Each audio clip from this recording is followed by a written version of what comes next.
you got to start a podcast called The Restoring Bros, and I got to raise $10 million. Pretty much. That's what we've learned from this conversation. We've just discovered podcast gold here. That would be hilarious. You're listening to the Brendon Marotta Show. In this episode, I talked to Anthony Blood, a social media influencer who is spreading the good news about foreskin restoration. Now, if you don't know what that is, you can watch my feature-length documentary, American Circumcision, or continue listening to this episode because we're going to talk about that and a whole range of topics, including how to build a platform on social media using short-form video. We're going to talk about foreskin restoration versus regeneration, which is right for you, which you should either wait for or do now. And we're going to talk about the healing process, especially how men heal differently. And I'll talk a bit about the completion process, something that has helped me in my own healing journey. Plus, as you probably guessed from the intro, we joke around a bit and have some fun. So, without further ado, here is Anthony. For those in my audience who are unfamiliar with you, how would you introduce yourself, or what would you say that you do? Well, I just say I'm a pretty ordinary guy who just discovered something that is ordinary, at least in this culture, which is that I was genitally mutilated, aka circumcised, to use the euphemism that we all know. And I discovered that very late in life, 25 years old, a couple of years ago now. And I had never identified as a circumcised male. I had only known of that word as that, 4-syllable word. I knew that it had to do with genitalia, and that I guess it happened to me. I don't think I ever really thought about it. But once I discovered, we can go into that, the story of that, the truth of it and what it really was, I had that obsessive epiphany. I decided, as someone who is very introverted, never really used social media, wouldn't even post on, say, my Facebook wall, even just with text, I took immediately to the most popular at the time social platform, which I found to be TikTok, and started recording long form videos, a minute sort of long form, 3 minutes for that platform, usually 3 minutes, and just rambling about what I was learning. And it did strike a chord, relatively speaking. And within 6 months, I had about 12,000 people following me. And, that's pretty much what I've done. But I did it because for two reasons, and then I'll, you can respond. But two reasons. I knew virtually nobody knew this information, and that it was pertinent to absolutely everyone.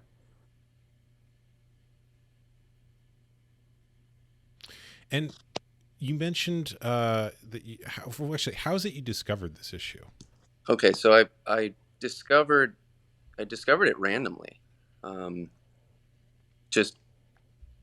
I can't even remember specifically how I found it, what I was looking for on YouTube, but for some reason the HUFO campaign, the Human Foreskin campaign, by Foragen, I'm sure you're familiar with that video.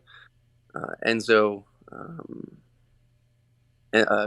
Aiello, the president and founder of Foragen, he had this video where he depicted his HUFO sculpture, which is just a silicone mold of a lifelike sculpture of the human male foreskin. And I saw the vasculature, I saw the specialized tissue, I saw all the structures, and I just immediately knew, without naked of anything that he was saying, which of course was very valuable, but naked of all of that, I knew immediately and intuitively that this was a very specialized tissue designed by no man with tremendous function and tremendous value and purpose, and that it was something valuable that was lost. And so, like I said, before that time, before I saw that video, I didn't associate circumcision with really anything. Because of course the foreskin is omitted from nearly all discourse and all even medical textbooks in our culture. So it was quite jarring to see what it actually looked like, and that there was obviously value, obviously function. And it sounds like you reached for TikTok because you needed to share this information in some way, but was there also a desire to find others or community who is aware of it? Certainly, I would say so. I mean, the whole reason that I discovered the concept of foreskin restoration was because I was searching on Reddit for any Reddit communities surrounding Foragen. And there is one on Reddit. There's only a few thousand people in there, but just by I guess more than happenstance, because the algorithm will be like, okay, you follow Foragen. Some other people in that community follow or r/foreskin restoration, the restoration subreddit. And I did find a tremendous amount of community in there, and there are still dozens of people I talk to pretty regularly from that community. So I wouldn't say it was necessarily a conscious motivation of mine, but it may have been a very strong subconscious one. And one of the things I've noticed is that intactivist communities kind of tend to live on certain platforms. So the older activists are all on Facebook and they kind of live there. And I don't think people realize how segregated certain communities are by platform. So I noticed that there's a very different flavor to the intactivism that exists on Reddit.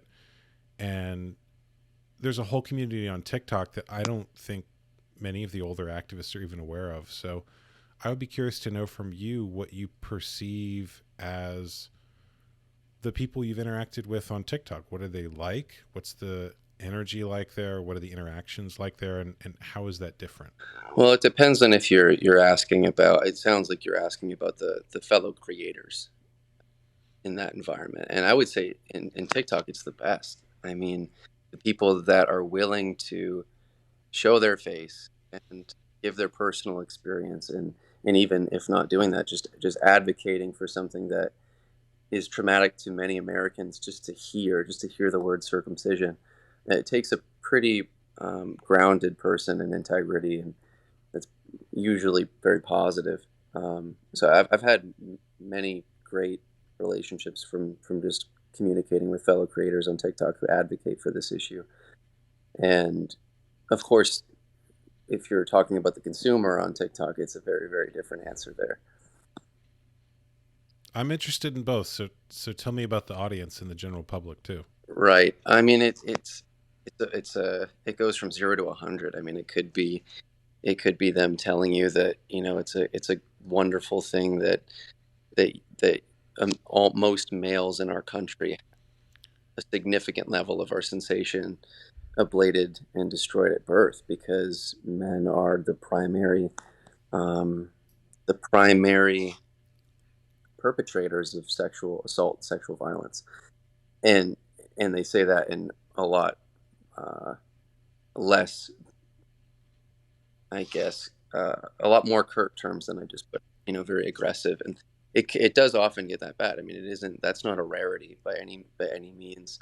And of course, I think if you think about it a little bit, it's easy to understand why that is, because maybe they did it to their child, maybe their partner had it done, maybe it was done to them.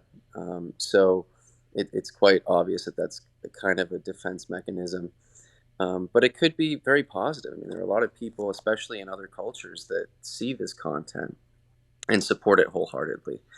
And they'll even support you wholeheartedly. You'll get direct messages from them expressing, just how courageous it is what you're doing, and the level of emotional support you can get from people who see what you're doing is tremendously valuable, and even, frankly, an ethical and moral necessity in this culture. So it really does range drastically.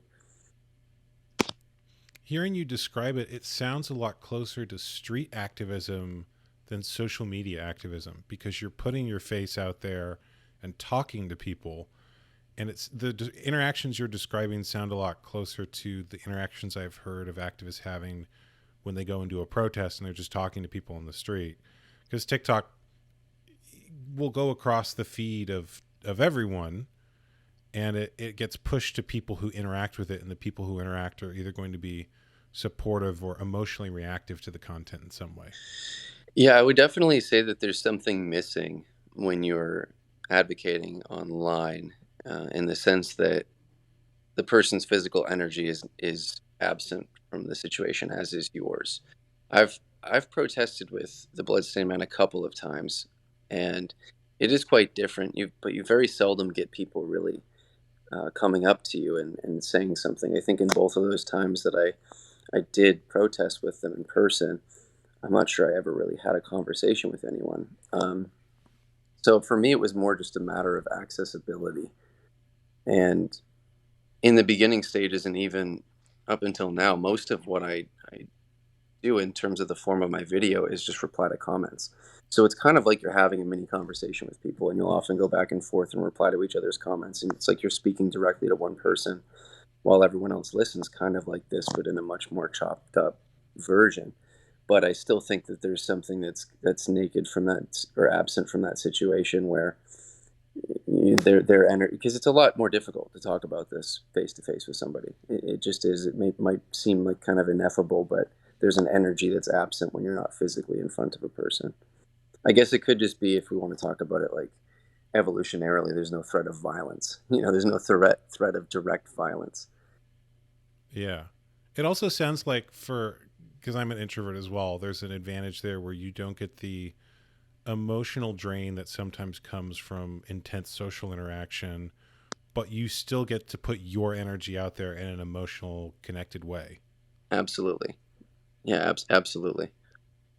For sure. And I think that, again, I wasn't very comfortable doing it. I felt it had to be done. Even as introverted as I am, it had to be done. And I didn't expect anyone to be doing it. And I was pleasantly surprised when I saw a dozen or so creators at the time that I connected with pretty quickly in a matter of days or weeks. So that was wonderful to see. And one thing I will talk about or will mention with regards to activism on TikTok, activism of any kind. I didn't know this going in. I just knew that offhand, TikTok was a very popular app at the time, a couple of years ago now, and but what I discovered very quickly after making my first few videos was this concept of the For You page, where most of your content, like a good 95 to 99% of it, is seen by people who aren't searching for that topic, to hear you specifically or that topic in general, and which is crucial for a human rights issue like this, where people don't even see it as a human rights issue. It doesn't come up. Like, for instance, someone like myself who cares deeply about it now was never introduced to it for the first 25 years of his life. And so it's very important for unknown human rights issues, or ones that don't have a tremendous amount of awareness, or very little. I need to get on that more. I know that the short form video that TikTok popularized is now what's on every platform. That's Instagram, that's YouTube. And I did a podcast in part because I knew I could break it into shorter videos, and I was originally thinking of doing that for YouTube, but I just haven't put the time in yet to breaking this down into things for TikTok and all those platforms. So eventually it's going to come. I kind of think that would be, I almost want to say that's more important if you're trying to acquire followers, because I know it is. I know it's something I need to do. It's that in the past I've either had to do it myself or I have to pay someone to do it. And so, it doesn't take much, because when I started, I was doing 4 or 5 videos a day, which might sound like a lot, but it wasn't professional. It was just own, it doesn't have to be. It wasn't professional at all. I didn't script anything. And it just didn't. It took maybe 20 minutes a day if I was going kind of hard at it. And yeah, and in several months I had thousands of followers, which again isn't a lot, but it's not necessarily. I think that in a year, someone who was taking it pretty seriously, and by seriously I mean just posting as frequently as possible, could get to 50K in a year, even for this subject. And that's not a joke anymore. I don't think. But it's tough at that point, because then you have to deal with, specifically on TikTok, people reporting you constantly, breaking what would they call it, the community guidelines, being temporarily banned, being permanently banned. I've been permanently banned, and I recovered my account because I had discovered that there was a feedback link on TikTok's website, and I just wrote up a semi-formal but terse email saying, I talk about a human rights issue. None of my content infringed upon the community guidelines. Thank you. That's pretty much it. And I spammed them, 12 times a day, just sending the same thing until 3 days later they gave it back. And I'm amazed that worked, but I'm glad it did. I know, and it's worked several times. But that's especially once you get to, it could just be because I only have, 12,000 followers or whatever I have now. So, but I think it's part of the reason I haven't really been focused on trying to grow so much, because I wonder what would happen if I made it to six figures. At that point, you have a tremendous amount of influence. I feel like, at least relatively so, and certainly with respect to this issue. I mean, I'm not sure there are any people who have a six-figure audience who are talking solely about genital mutilation of infants. I mean, I don't think anyone has that. I'd love to be proved wrong, but once you do, of course, the disproportionate amount of people reporting you to TikTok for infringement upon community guidelines is going to be pretty astronomical. And they're just doing that because you're talking about things that pertain to human sexuality, and that's going to get lumped in with all the stuff that's just showing human sexuality. Yeah, sure. And I mean, I think that's the sexuality part's kind of the scapegoat of it. The real motivation is trauma. I mean, the fact that, like, again, I couldn't imagine what it'd be like to have a child and elect for this for them, even mistakenly, being lied to and being completely ignorant of the situation, but recognizing that, your signature caused this to happen to your kid. It's like, that's so apparent to me that that's where those reports are coming from primarily. Give me 1 second. I have one thing I need to fix in the background of my show. Sure. Hold on one moment. Somehow.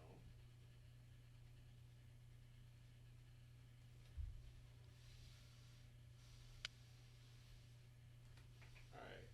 This is so strange. Oh, it's in the camera. It's hitting the lens. That's so weird. There's this dot glowing on the keys. Oh, wait, no, that's the recording light. Never mind. Okay. I know what that is now. Sorry. I was having a technical thing because I'm using a new platform. Wait, I want to say, like, I feel like if you posted 3 to 5 times a day on TikTok for a year, I would be flabbergasted if you didn't have 25,000 followers at the end of the year. Interesting. You're pushing me in the direction a little bit. I would consider here's what I'd really like. There's some people who've gotten big on TikTok, not by posting themselves, but by having their interview clips thrown across multiple channels. So I know that, Andrew Tate, his strategy, if you will, was he just got like 50 accounts all posting interview clips of him. And then the algorithm, if you liked one of them, would blast you with 50 more accounts that were just him talking. And so he didn't post himself on TikTok. He was paying people to do it for him. And I'm putting that out there because, like, there's a lot of clips of me speaking on the internet. There's a lot of episodes of this podcast.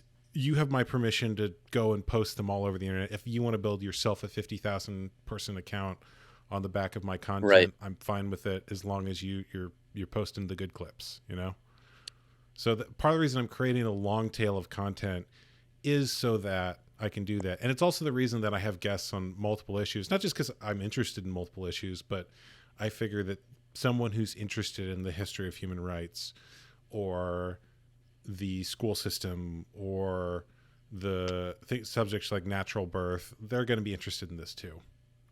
So it's one of those things where it's also like, I don't know if I want to put in the time for an audience that I don't own. That's always been the other debate for me, is I like having an email list because I own it, and TikTok is There's that algorithm, which I know is powerful. I know it brings you to the people who wouldn't otherwise see you. Yeah, But yeah. It's really, I think, a labor of love at the end of the day, which is why I've kind of really fallen back on how many videos I've posted in the past several months. It's really, like you said, you don't own it. It's really just trying to get it out there, the message, and because it could be taken away from you in an instant. Like you said, like you alluded to, that email list is yours. Nobody can take that from you. And to that end, the way Andrew Tate decided to uh, grow his presence online and become the most Googled man on the planet for some months and perhaps even now, I'm not sure, but was just a pragmatic decision of just, I want to save as much time as I possibly can. Let's have other people do it for me. And of course, he had the resources to achieve that. But it's not necessary, and it's not that much time if you don't want to be the most Googled man on the planet. If you just want a couple dozen thousand followers, or maybe 100,000, that doesn't take that much time. And especially with a setup as professional as yours, I think that you'll get people that would listen to you, especially if they're going to listen to me over and over again. I think they're listen to you over and over again on this subject in particular. So I think it's probably worth it, but I it's hard to say, once again, because you just don't own it. You just don't own it. well, I might have to start putting the other thing that's made me think I should start doing it is there's some AI tools for breaking podcast clips down into short form video, and if I can get the robots to do it for me, then I'll be more likely to do it. Yeah. They're not quite there yet. I tried one of them and it was a little, it was kind of janky. Okay. We'll see. Yeah, it doesn't got to be perfect. Once it is, speed over perfection. I agree, and you're showing one of the things I've repeatedly told people is that if you make content of some kind, you really can just do it for a little bit of time each day. Like the articles that I'm putting out on Substack are about a half hour of work each, and an hour a week, and you've got an ongoing place to publish, basically. So it sounds like you're doing the same principle on TikTok of just 20 minutes a day, posting a few videos, answering people's questions. And that's what I've seen from people on TikTok creating content around this, is that they're reaching and having conversations with an audience that wouldn't normally hear this. And so I would be curious to hear more too about what sort of responses you've gotten. Are there any people who've had a shift of some kind as a result of hearing your content on there, or who've thought about this issue who wouldn't otherwise think about it? Yeah, I would say that it's out of the norm when that does happen, just by virtue of the nature of people and how they hold opinions and they change them. I had this conversation with Brother K, and he confirmed it. I would say roughly 10% of the time I told Brother K that you would get someone who actually changes their mind. And it might be less than that. It's give or take, but it's certainly less than half. I mean, well less than half. Most of the time when people come to an argument or a discussion where opinions differ, especially about something so intimately related to your kids, related to sexuality, I mean, it's just that percentage is going to dwindle and dwindle. But it does happen. It does happen. I mean, sometimes it could be, I'm honest and open, frank with a person that I'm not here to change your mind. I understand that these 1 to 3 minute clips are not going to be necessarily sufficient, especially for a scientific person, because it's just me talking. What evidence do I have? I don't have, Enzo's model. I don't have a foreskin. I can't tell you the experience of that empirically, but I have, many hours reading books and watching these documentaries, listening to lectures at Ivy League schools. Here's a resource. Go check it out. And then when they come back, if they ever do, which I could probably count on one hand how many times that's happened, they're like, holy crap, I was very wrong. And this could have been, and sometimes was, someone who is very aggressive beforehand, but for some reason their intuition was, maybe I should go watch this. It just doesn't happen that often. But there are people who are already at a level of consciousness where they were open to being wrong right off the bat, and your content did it. Your content was just, oh man, I didn't know any of this stuff, and just a simple Google search checks out. It checks out what you were saying. Those facts were true, and there you are. I changed my mind, and I'll protect my kids. So even if 10%, you said, change their mind, you've got 10,000 followers, 10% of that would be 1,000 people.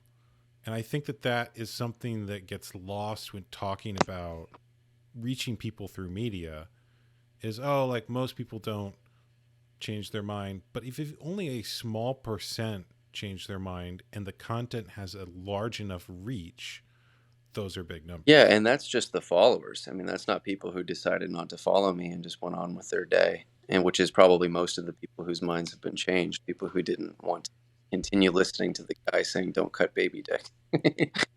Right. To be kind of, Joe Rogan and comical about it. But yeah. Be careful of the frame. Yeah. You're losing your eyes sometimes. Right. There we go. You can adjust it up if you want to lean forward, but just, want to make sure we get a good I think shot. This is as good as it gets right here. All right.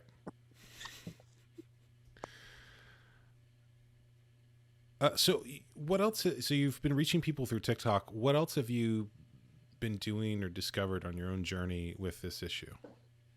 I mean, the only other place I've been extraordinarily active would be, maybe not extraordinarily, but been active in a community is the restoring community. Particularly on Reddit. Like you said, there tends to be some segregation with respect to certain avenues in the activist community. And Discord is pretty big, although I don't like that platform too much, so I don't know a lot about that. Just the user experience for me isn't, I don't fancy it, but Reddit has been a place I've been active. And then just in my personal life, I talk about this issue with a lot of people, and I meet a lot of people because I've done ride sharing quite a lot. I've given like 1,000 rides in the past, I don't know how much time, but I've spoken with most of those people on this issue. It only recently got me in trouble, but I just don't really have much of a filter. I know everybody needs to know this, and there's no good place to bring it up. There's no good place whatsoever. And most people have been amenable to having that discussion, all but one, who did report me, and I was banned for like a day. But it's all, I'm fine now. Do you have bumper stickers on your car when someone's Uber arrives? Do you roll up, or whatever ride sharing platform? It's funny you ask, because I do. I have a your whole baby sticker on my bumper, but that's pretty right subtle. On. That's pretty subtle. That's true. I've seen some in Tacto cars that are not subtle. So that was where I started the ride sharing. I had a foreskin is not a birth defect, but I took that one off before I started giving the rides. It's funny because the instance where I did actually get reported, I used thicker kid gloves than I ever did. And in the report, they said that I explicitly referred to my own personal genitalia. But what I actually said was I had an unconsensual surgery that most males have in America. And I honest to God left it at that and talked a little bit about human rights, never referred to genitalia or let alone my own. And they knew what I was talking about. I'm 90% sure they had a son or multiple sons, and that's why they consequently reported me. So, but most of the time you're not going to get that. It was once again kind of surprising to me how many people were willing to discuss it, perhaps out of being overly agreeable, maybe much of the time, but still a lot more people know, and that's all that matters to me. It's funny, sometimes the conversations that most offend people have nothing to do with what you said to them, but their level of capacity to be offended, we'll put it that way, or their pre-existing triggers. I found that sometimes when I'm publishing something or saying something that's very gentle from my perspective, what determines how it's received often has nothing to do with me, and it has more to do with the other person. And it's also that it sounds like a lot of the time you're speaking to people, you're coming from a place where it's okay for you, and that energy of this is a normal thing to talk about transfers to them, and so they fall into that frame. Oh, that happens so frequently. I'm glad you said that. And I've had people explicitly note that to me, that this is something I don't ever talk about with people. My own family, my own male friends, we never talk about this, but for some reason with you, I'm comfortable talking about it. I've had dozens of men after I do like a TikTok live, which has been very, very successful, but for me in terms of how many people see it, how many followers I can acquire from it, but also been very successful at getting banned. I've never been more reported than when I do these lives, because sometimes you have 25,000 people that saw it over the course of an hour, and you get a lot of eyeballs on it. And but after that, I'll sometimes mention my Telegram or my Snapchat or something for men to come and inquire about restoration, or just to chat about the issue and learn more. And I remember sometimes after a live, I'd have a dozen people that added me on Telegram or something, and then we'll talk about it, and they'll remark on that. They'll say, I don't have anyone else that I can talk about this with, but it could have just been that phenomenon that you mentioned of just when you have a comfortability with the subject, that translates and transposes into their own attitude. I'm curious what percentage of men that you speak with are interested in restoration or things like that, because you mentioned a significant portion becoming interested in that or reaching out to you and wanting to be involved in conversation around that or communities around that after speaking with them. Nearly all of them.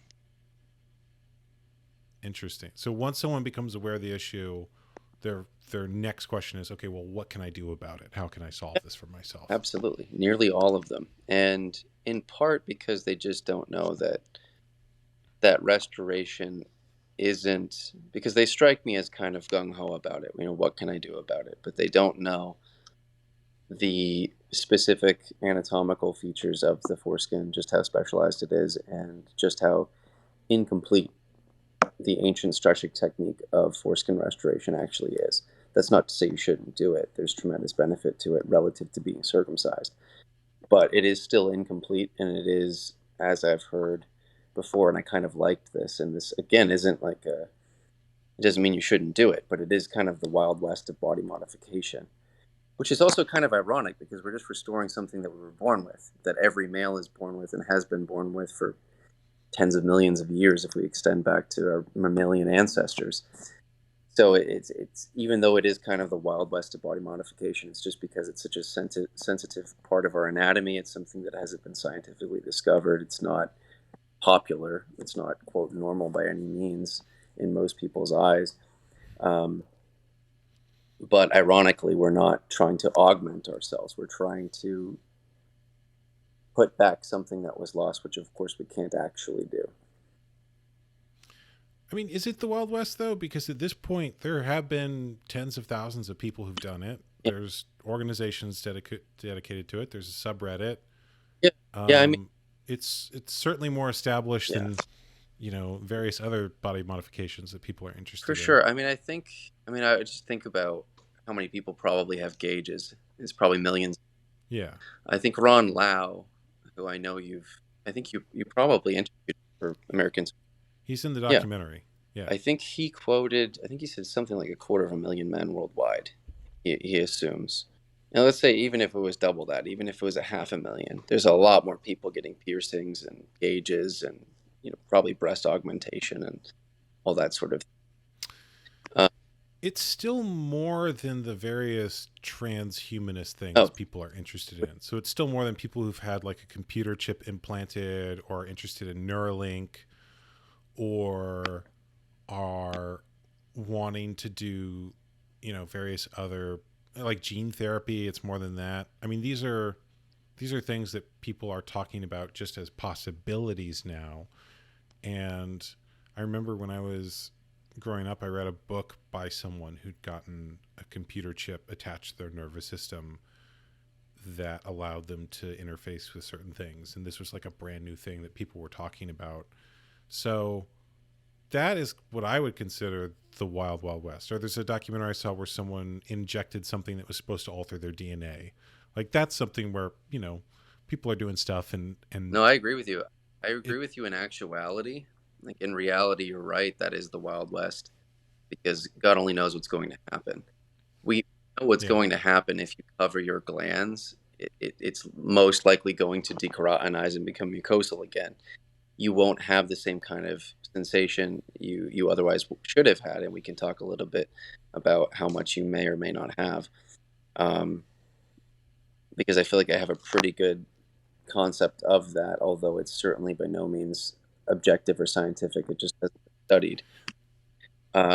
You know what I think you're getting at, though, with the Wild West comment is that it's not yet commercialized or publicized. I might use the word underground, in the sense that something like breast implants is commercialized. There are people who make their living doing it. You can see billboards for it in LA and Las Vegas and places like that. It's a known thing that people do that's a part of the culture, to the point where people will make jokes about it. Whereas this is a thing that exists that not everyone is aware exists. And so even though it's known how to do it, there are some people who are running businesses that sell products to help people do it. It's not established in the mainstream the same way. I might use the word underground, but the process by which you do it is kind of established at this point. Yeah, absolutely. But I think you're right. It's I think that it's sort of the Wild West because of that underground nature, but it's also because it's your most sensitive anatomy, and your anatomy that specifically for young men you care very much about, and you are doing something that is permanently altering it, and it has not been studied. The perhaps most importantly, what you're going to feel and just how normal it's going to feel relative to being intact and feel and function. It's not assured for you. You just have what other men who've done it can say. So that's really what kind of in my mind makes it the Wild West. You just don't know what the outcome's going to be. I wonder how much of that is socially constructed, though, on the other issues. So, I mean, there's things with breast implants where those go wrong, or like they burst inside a woman's body. There's something that they used in the implant that was toxic. And it seems to me that those, because they involve a larger industry, there's this veneer of safety that's, well, a doctor's doing it, so it must be safe, right? Whereas I don't know if plastic surgery is actually that safe. And if you look at the outcomes of plastic surgery, especially, photos of before and after people, like, it doesn't always look that good. And I there's someone I knew at a gym who had gauges in his ears, and he'd stretched them to the point where they would move around too much when he ran. And so he would wear headphones when he ran because, like, it was actually uncomfortable otherwise. So he had to have headphones to hold them in place. And that's something where I look at that and, like, I don't know if that's a body modification that he necessarily wanted to turn out that way. He was someone who had a lot of tattoos, and I think that was probably something he did as a part of a punk phase or an interest in that subculture. And I wonder how much the safety of those other things is, like, socially constructed, and maybe it isn't. Whereas, this, I guess the safety risk is something that might be perceived as more serious because of the part of the body it involves. But I don't know that the safety difference is actually that different between it and other body modifications.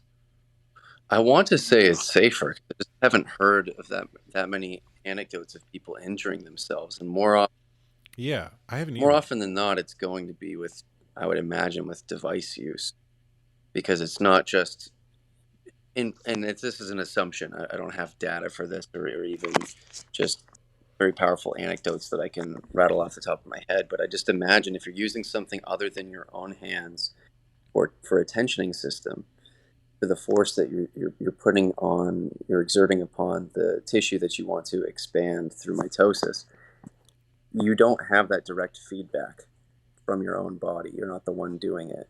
And so I'd imagine most injuries can just be avoided by foregoing devices and doing it the way that men did it thousands of years ago by using. They used to use I forget the phrase, but it was like leather twine because they didn't have that much to grow back, right? Because the circumcision of old was drastically different than the contemporary one, and much of the glands was still covered, much of the head of the penis was still covered, and it was mucosal. So all they had to do was just tie a little bit of, leather string or something, and keep it there, and eventually over, months or years, it would stretch back to where it should have been.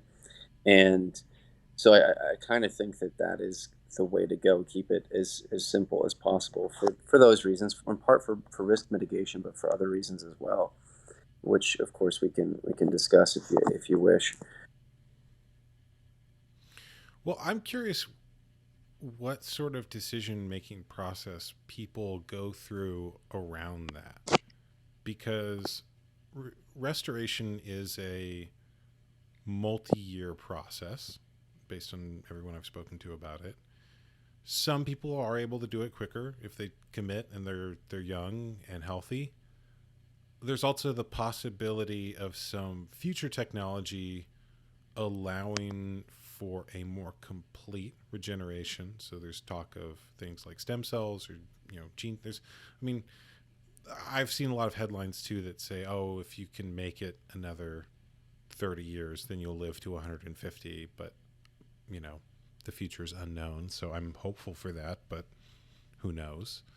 And I'm curious what sort of decision-making process people go through around this when you talk to them, because it's a decision that involves a lot more than just reason. It brings the whole of a person and all of their emotions and feelings and subconscious mind into it. Right. Well, I can share my experience first, Sure. because I'm not sure that's a question I've necessarily asked many people, and they all seem to be very motivated, and I assume it's just because they recognize it's something they should have had. So there's not a lot of, once they realize that it should be on their body, they want to get it back, and they're very passionate to do that, especially when it pertains to their sexual fulfillment. They're a young man, they want to get that back. I mean, it's like obvious. Let me do something. Okay, this is all I can do. All right, I'll do that. And so I don't think there's that much beyond that. There's certainly men who start to restore and never finish, and it could be because it was just taking too long or too difficult, or because, like you alluded to, there is potentially promise of something that is more regeneratively complete. And I would say for myself, it was kind of unique for me to discover this issue through one of those avenues that was addressing how to solve this problem for men. I discovered the issue of circumcision, the reality of it, through Foragen, which is, of course, a regenerative medicine company that you're familiar with. You did a podcast with the former chief science officer and former chief operating officer of that company, which I'd absolutely recommend to anybody listening to learn more about that company, but we won't belabor the point. But that's how I discovered it. And so for about a month, I didn't know about restoration. So I was just constantly asking myself, how can we get more eyeballs on this company? How can we let people know that this is an issue that needs to be heard and needs to be supported? And about a month later, I was on Reddit and discovered the Restoration Forum. And it took me about 24 hours to realize that, at least at the time, restoration was absolutely the way to go. And still, sometimes I wonder if that's absolutely true, because again, we just don't know how it's going to impact a future surgery. But the consensus seems to be, when you ask, even I got to be careful about what I say here because I've talked with some of the people in Foragen who probably wanted to keep some of this information. I can edit stuff out if it's a problem. I just know that they don't want to make any promises that they can't keep. And But what I will say is that people I've talked to have been very confident that there shouldn't be any issue, although those same people are not scientists. One of Well, this is Go ahead. this is true of every Right. startup, that anyone who starts a company or is trying to do something is doing that because they believe it's possible.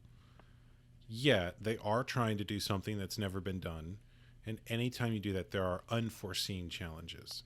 So, without even talking about any inside information, I've looked at their public stuff about how they plan to do it. It looks possible to me. And yet, anytime you do something new, what is possible on paper might be completely different in Yeah, so practice. they're very confident that achieving their mission is possible. I think it was Elena Bondioli, one of the chief scientists on the biologists on the team, had said was, yeah, absolutely, it's possible, when Enzo asked if it was possible. But what I meant was whether it's possible to treat a man who's already been restored. Right. They don't like that question because they don't want to be sued if it's not possible. Yeah. Oh, and it's we don't know what the impact would be on someone who's already done What's that. So none whatsoever. I also think it's possible using technologies that already exist now, and even in ways that Foragen isn't looking into. So I've seen stuff where people use sonic waves to regrow teeth that someone has lost. I've seen research around using gene therapies to do regenerative medicine, so injecting the DNA of an animal that already regrows its body, like a Mm. salamander. I've seen there's the method that Foragen wants to use, which involves building a scaffolding out of stem cells. I actually think there's probably a dozen different ways to do it, and some of which already are possible with the technology we have now. You just need a pile of money to do it. Yeah. And so I'm I one of the things I've dreamt of doing is getting, like $10 million together and doing what Elon Musk did with SpaceX and saying, this is, instead of the X prize, we're going to have the D prize. First person to do this with, these requirements, you have to have the nerve endings, and the nerve endings have to work, and whatever else you put in there. First person to do this gets the pile of money, and then you just have teams compete. I feel like that would be a great way to do it, which, you have to get a pile of money, but piles of money exist in the It's world. true. It's possible. Yeah, that's a fantastic idea, actually, and I do The D the prize, deep yeah. friends. Yeah, Who will be the first to get the D? yeah, that's a great idea for sure. The memes write themselves. No, I think you're absolutely right. I mean, if this is possible, which I think we both assume that it is, and it's not like Foragen's working on the only possible way to do that. They're just the farthest along, and frankly, the only Sure. that are working on it. And so, in the mind of someone like just the average person who sees either of our, content, your professional formal documentary, or a 3-minute clip from me just in my bedroom on TikTok, just what can I do to get this back? Because this really sucks for me. It's like, yeah, my kid's going to be protected, but what the hell am I supposed to do? They see just stretching this with this ancient stretching technique, or wait for Foragen. But You know what it strikes me is that the choice between those two has a lot to do with the availability and agency of the person. So if you want to do restoration as it exists now, you can take action on that immediately. If you want full regeneration, for most people, that's beyond their agency. They can't start a company and go into regenerative medicine. So there's a powerlessness there of that what you want is outside your control. And it sounds like for a lot of people, what they're wanting from this process is to take something that was outside of their control and bring it back into their control. Absolutely. Whereas I'm insane enough and high agency enough that I look at a multi-million-dollar price tag and go, oh, I'm going to go for that. I think I can pull it off. No, I mean, you might be right. I mean, I hope to God you do it. Or someone else does. Someone else gets tipped off from your podcast and says, that's a fucking brilliant idea. I'm going to do it. And well, I like the prize idea because you just have to put the pile of money in escrow. You don't have to actually spend it. So if you're someone for whom money is no object, or that's not a significant amount of money, but maybe you want to have that experience, just put it in the bank for a little while and let others do the work. That's my pitch for it. If there's any Saudi oil sheiks, Russian billionaires, people high up in governments around the world sitting on large sums of money, rich Wall Street bankers, if you're watching this podcast, please send me your money. I will hold it in escrow and return later with technology that allows you to have stronger orgasms and a larger penis. Oh man, that's funny. I think who wouldn't trust $10 million to a pitch like that? I think you're absolutely right when you mentioned that the agency and how did you put it? The agency and the power of the individual, or of the individual. So like how much money you have. I also think it comes down to how emotionally okay you are with your circumstance at present time. The degree that you have done the work to heal the trauma and let go of that being part of your everyday fulfillment or every week or every month fulfillment, and just recognize, okay, I'm okay the way I am, and I may die without ever having this experience. I may die without ever having this, biologically natural and naturally intended experience that I was supposed to have, to even remotely the way it should be, at least in terms of sensation. Maybe not in terms of emotional fulfillment. I mean, perhaps that can still be achieved, to be identical as to what it should have been if you were intact, but certainly in terms of functionally and mechanically and sensationally, it's night and day.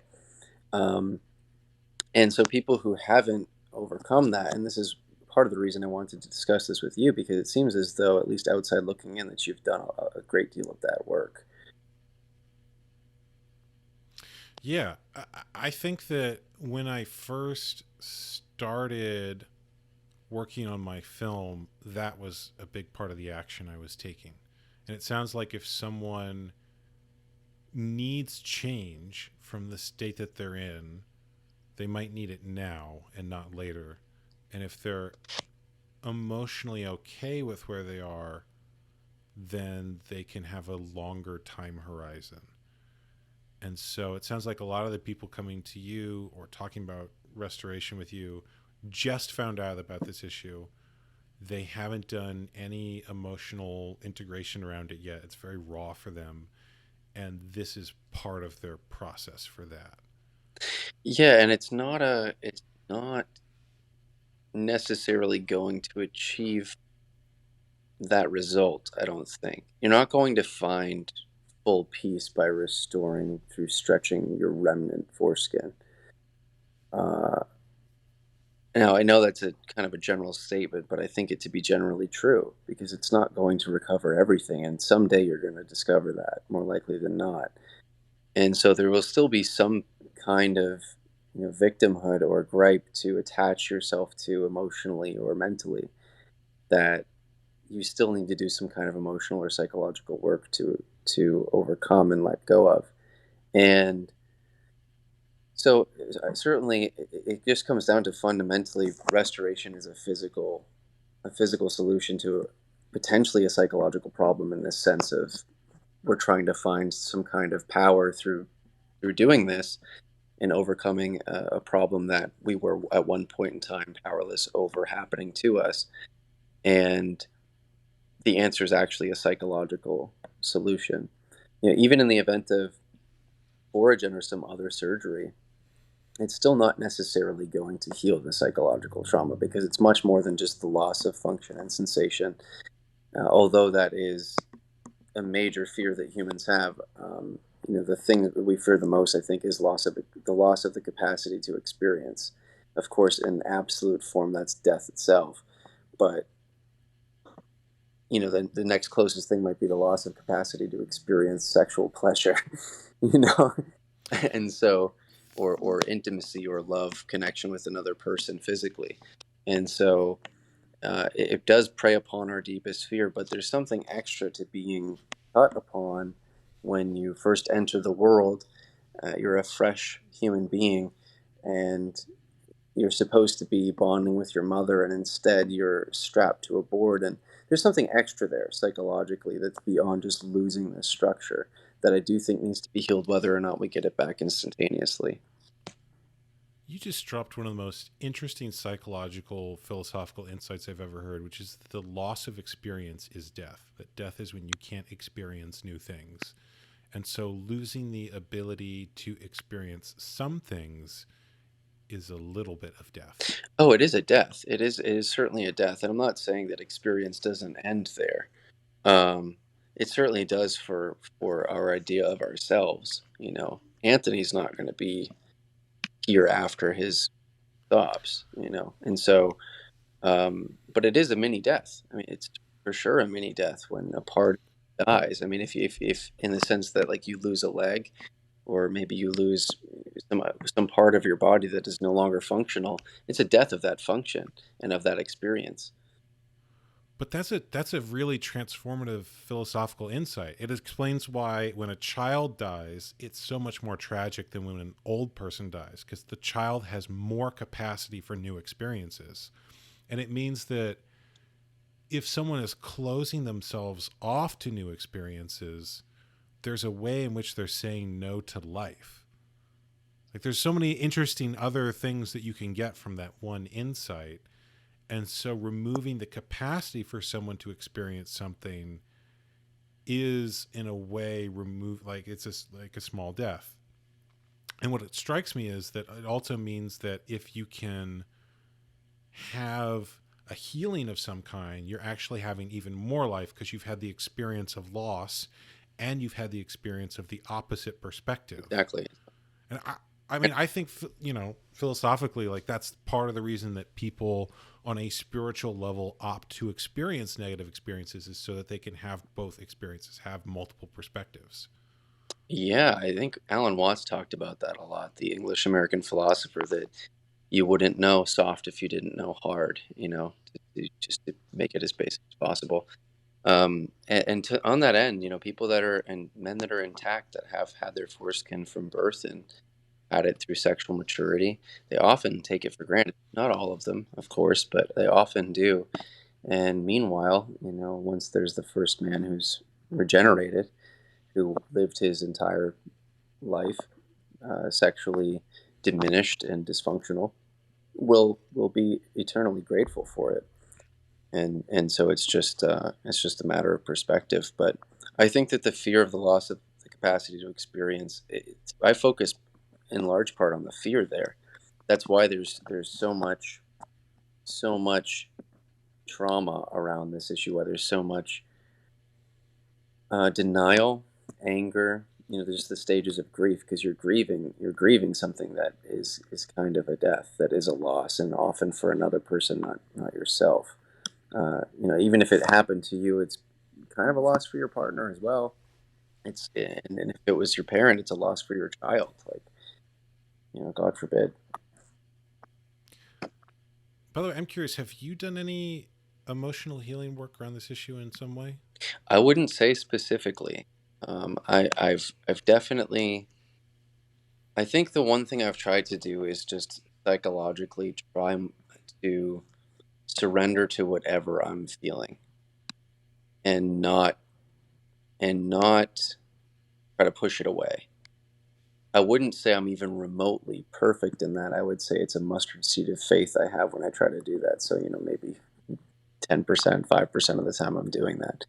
But I think that's kind of just, it's really the only thing I've been doing, apart from just trying to be of service as much as I can, which I know you criticized actually in your podcast with Jordan Orell, that activism in and of itself isn't remotely therapy.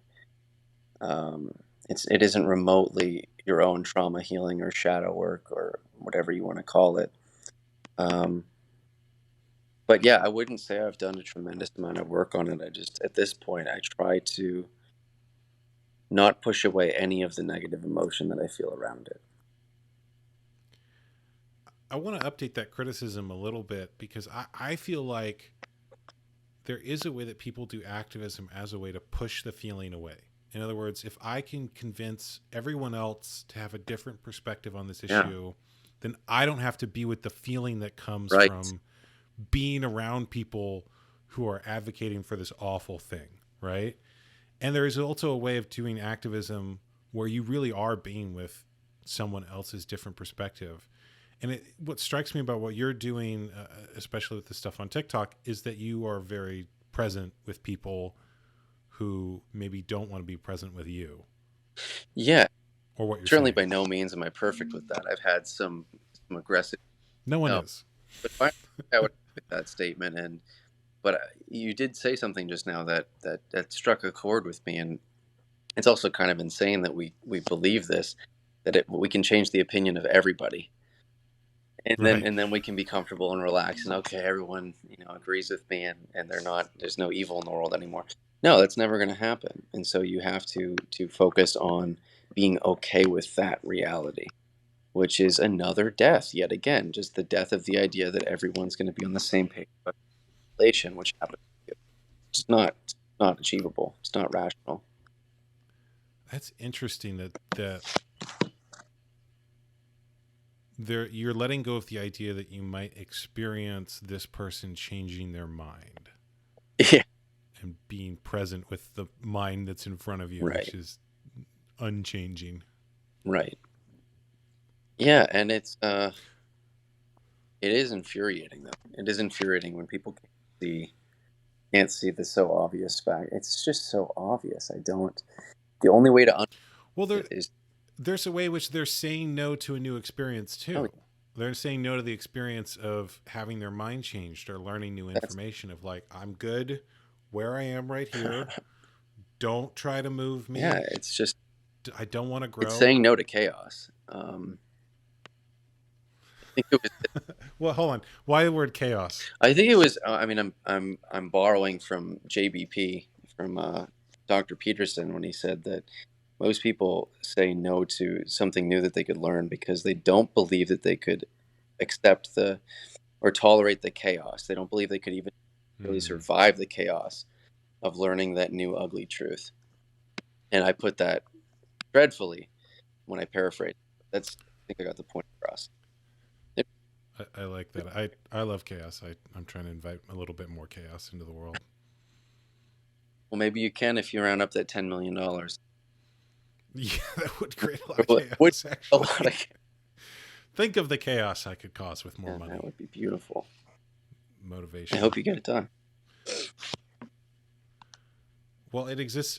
I think this podcast is I've had the idea for a while and shared it privately with some people. I like it because, some people have said that, maybe we could start our own version of Foragen, and that would sort of put you in competition with them. Whereas with this, you're just creating a bounty for them. Like if they're the first ones to get it, then they can have more money once they do it, and they can roll that into whatever they're going to do to promote it. No, that's a really good point. A, and also B, the competition's good. I mean, it just means that each party's going to have to step it up. Maybe we'll look faster. Please, can we have more competition for making the world a better place? What a wonderful thing that would be. Right, absolutely. But no, I do think that is a brilliant idea. I'm not necessarily a person whose opinion in terms of business to value. It's certainly not predicated on any of my experience, but I think that it sounds to me like a wonderful idea, because you're not really risking much, and you have far more parties ideally working on the solution, at least multiple, I can imagine. So So yeah, I think it sounds like a great idea, but of course the issue comes in funding. And if Klopper wasn't able to pitch to men to, because I don't know if you've seen his World Stem Cell Summit monologues, but my God, they were impressive. I mean, I've never seen someone talk about this issue with such a thorough nature, and meanwhile understanding how people's minds are going to work when they hear each fact, and in such a short time frame. For instance, at his 2015 or 2016 World Stem Cell Summit pitch, he did it in like 15 minutes, and it was shocking. And I was even more shocked to hear that there wasn't a millionaire in the audience who said, "Yeah, hey, here's a check." But anyway, not to discourage, but if he can't do it, it's going to be a tough thing to acquire that kind of funding. Maybe, something like that. I don't know what the audience would be like for that. So you can give the greatest pitch in the world, but if you're speaking to an audience that isn't like, I'm not expecting 10 million to show up because of this podcast, because I don't think that my average podcast listener has access to that kind of money, nor the inclination to invest it based on what they heard on one podcast. My guess is that someone who had that kind of money, even if they were intrigued by the idea, would want to have a conversation with me and would want a legal contract in place for exactly what we're doing here and what that probably means. Far more they'd have conversation, ongoing. Oh yeah, yeah. It'd be a whole thing. Absolutely. So, nevertheless, it's a brilliant idea, and now my mind's just like, how can you get it done? But that's the thing in us that just we want to experience that. For the average guy that learns this, at least at the outset, we just want to experience it. We just want. I'll move back. We just want to experience that before we die, and it's once again that fear. And so, I think that. Have one question I want to ask you is: have you done any further podcasts addressing the trauma of this issue and how you specifically went about healing it and addressing it? And also, I don't know if you're willing to share your experience within restoration or regeneration, where you're at with it now, and how you've come to, process being okay with the issue or not, to the degree that you are. What you said about just being present with the feeling is the first step of every healing method I've ever studied. Okay. Yeah. So, and in fact, I became interested in this issue through an experience I had during Zen meditation. And Zen meditation involves just sitting with whatever comes up into your mind. And you're not even meditating on a particular topic or feeling. You're just sitting with whatever wants to come up in that moment. So I really appreciated you saying that, because that's the first step of every healing method I've ever studied. So first, you're present with what's there. And in meditation, that's the only step. We just are present with what's there. I spent a really long time just doing Zen meditation, and that got a lot of things for me, because I think the body and the mind want to heal. And so if you're present with what's there, sometimes they'll work it out on their own without you trying to do anything. In other words, if you're just present with a feeling, it'll go through the stages of what it needs to go through in order to integrate, if it knows how to do that already. And a lot of the time, trauma has to do with feelings or things in the body that are stuck in some way. In other words, there might be a part of you that is stuck in a moment from when you were a kid and doesn't know that you're an adult now and the situation has changed. There's that story about an elephant that's tied to a post when it's very little, and then it doesn't know as it's gotten older that little piece of string is not as strong as it was for a baby elephant.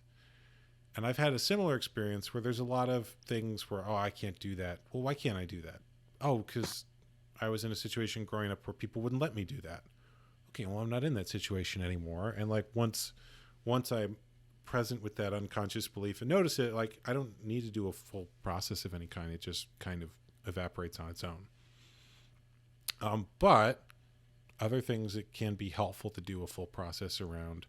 The other phrase I've used for healing processes is that they're kind of like permission slips, in the sense that if we're healing something psychologically, we could just believe something different and have it change because it's psychological. But sometimes there's a part of your mind that needs something to happen to show you that things have changed. In other words, if I, psychologically say, well, I can do this. Your mind wants proof, not promises. Like, show me. Like, can you do that? I don't, Whereas if you get reference experiences of the opposite, that's helpful. So I've heard the other thing, that healing is having the opposite experience. So if you were powerless and you have an experience of being empowered, that's been healed, right? And so I think that's the reason that many people are focused on physical regeneration, because it's a very obvious opposite experience that would be undeniable to your brain. So like if you look down and it's there again, clearly something has changed in an undeniable physical way, and whatever parts of you might not believe that you're healed can't deny that anymore, right? So that's sort of an overview of healing. I could go into specific processes.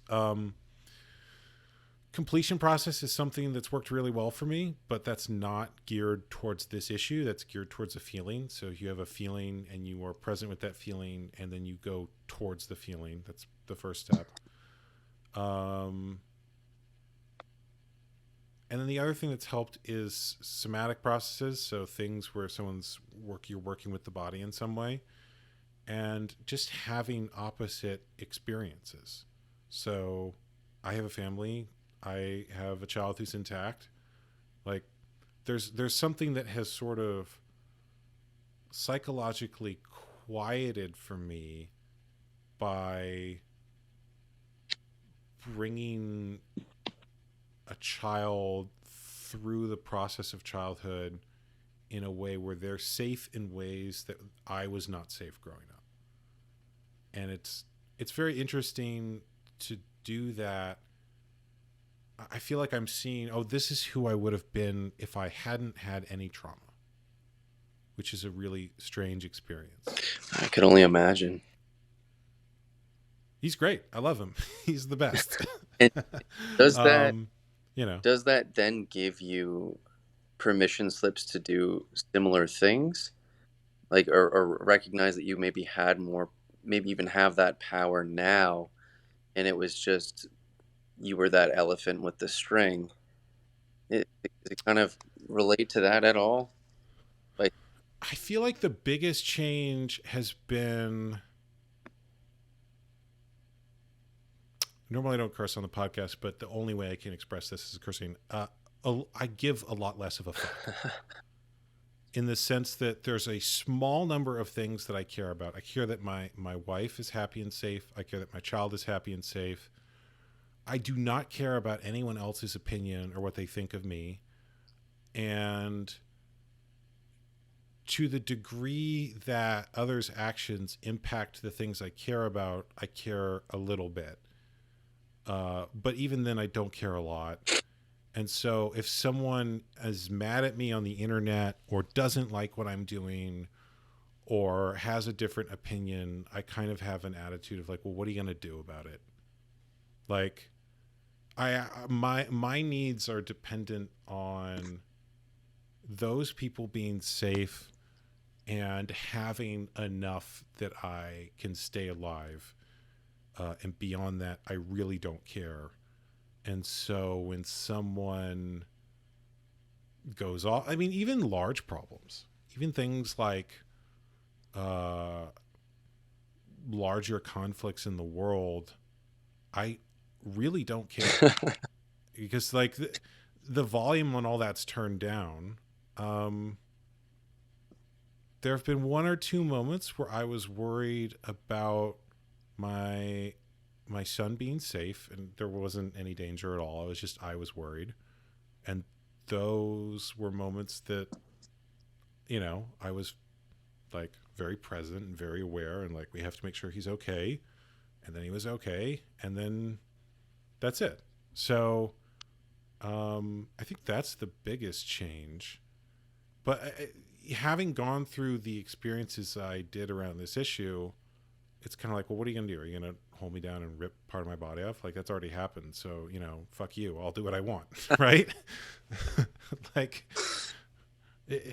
like, what are you going to do to me that hasn't already happened? I'm free. And you should post that. You should post that on TikTok. First video. How would I phrase that? I'll just post this clip. I've already said it now. Oh, man. That would be great. But yeah, I feel like once you're present with the pain or the wound, I think a lot of people are afraid to have the feeling of that happening, and they don't realize that once you're with the feeling, you felt it and it's done. Like, that's it. It's over. Like, whatever feelings I was going to have around this issue, I've had them. And the only ones that remain are the ones that I haven't been present with. And, if I become aware of them, then I'll be present with them and I'll be done with them. And that's pretty much it. Yeah. So it seems like the one thing was really, in a nutshell, meditate, be as present as possible fundamentally and work to that end. And that's a very simple thing to do. I mean, it's a very simple thing to do. Difficult, but it is very simple. I've been on a couple of meditation retreats, silent retreats through the Buddhist context, although they did try to make it as naked as possible from that specific religion.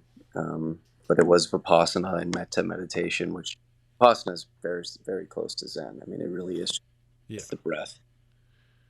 When I lived in LA, there was a Zen group I sat with, and there was a Vipassana group I sat with, and basically the only difference was the Vipassana group sometimes sat in chairs. That's pretty much it. Yeah, and of course you don't even need to do that. I mean, you could be laying down. There's any posture as long as you're just there with it. Oh, Zen is strict about the posture. Zen thinks those Vipassana people are, a little weak because they have to sit in a chair. Okay, so Boo. are you doing it Zen? Are you close to lotus as possible, or? Yeah, I mean, a lot of Americans, myself included, we can't do the full lotus posture. Oh yeah, for sure. So you have a modified version of that. But Zen, I've heard it described as like it's a yoga position that you just hold for 20 minutes. But you notice if your mind starts to wander, people shift off that position. So if you start leaning, then it's often a sign that. Okay. No, I think that's they're onto something there for sure. Yeah. That sounds about right. But you can look up the posture on the internet and find it, and start in 5 minutes. Yeah, for sure. There's an app for that. There are many apps for that, I'm sure, at this point. So you said you've done meditation before. Have you? What sort of experiences have you had from that? I wouldn't say any that are that profound. Other than, after those retreats, they were only about 7 days. And from what I've heard, in order to go deep, you have to be there for about 3 months. And by there, the meditation center that I was at was one in Barre, Massachusetts, called the Insight Meditation Society. And I guess a lot of people come from, even internationally, Europe, and I presume maybe Asia, but primarily Europe they come from. 3 months is a lot. I've heard of people having really intense experiences on like a week-long retreat. That's interesting. Didn't happen to me, I would say. I would say that, you smell better. Any senses that are repressed are certainly heightened post the retreat, like immediately. A lot less mental noise, just the ordinary things you expect to happen following a retreat like that. But but I wouldn't say anything particularly profound. It could have been because when I was doing those retreats, I was a work retreatant. So because I didn't have very much money, I could receive a huge discount on the retreats by signing up to be someone who would replenish the bathrooms, the paper towels, and maybe sweep here and there, do the housekeeping, stuff like that. So maybe I was getting half of the experience, but it still had an impact for sure. It still had it. I mean, you're still in silence. You're not hearing. Yeah. You're not talking to anybody.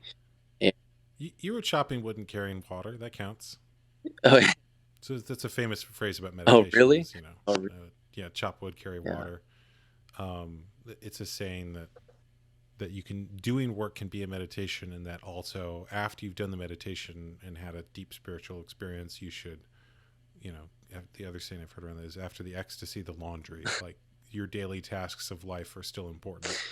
Oh yeah, right, for sure, absolutely. I'm sure it's hard for people to come back from that when they do have some kind of ecstatic experience and not just stay there. But I don't know. I wouldn't know. I've never been natural. Well, this staying there is also a way of saying no to life, because you're saying no to the new experience of coming back down to reality and having to clean a toilet. Right. Yeah, I mean, I can't speak from personal experience, of course, having any experience like that, but at least not sober. But I do imagine for most people it must take a very long time.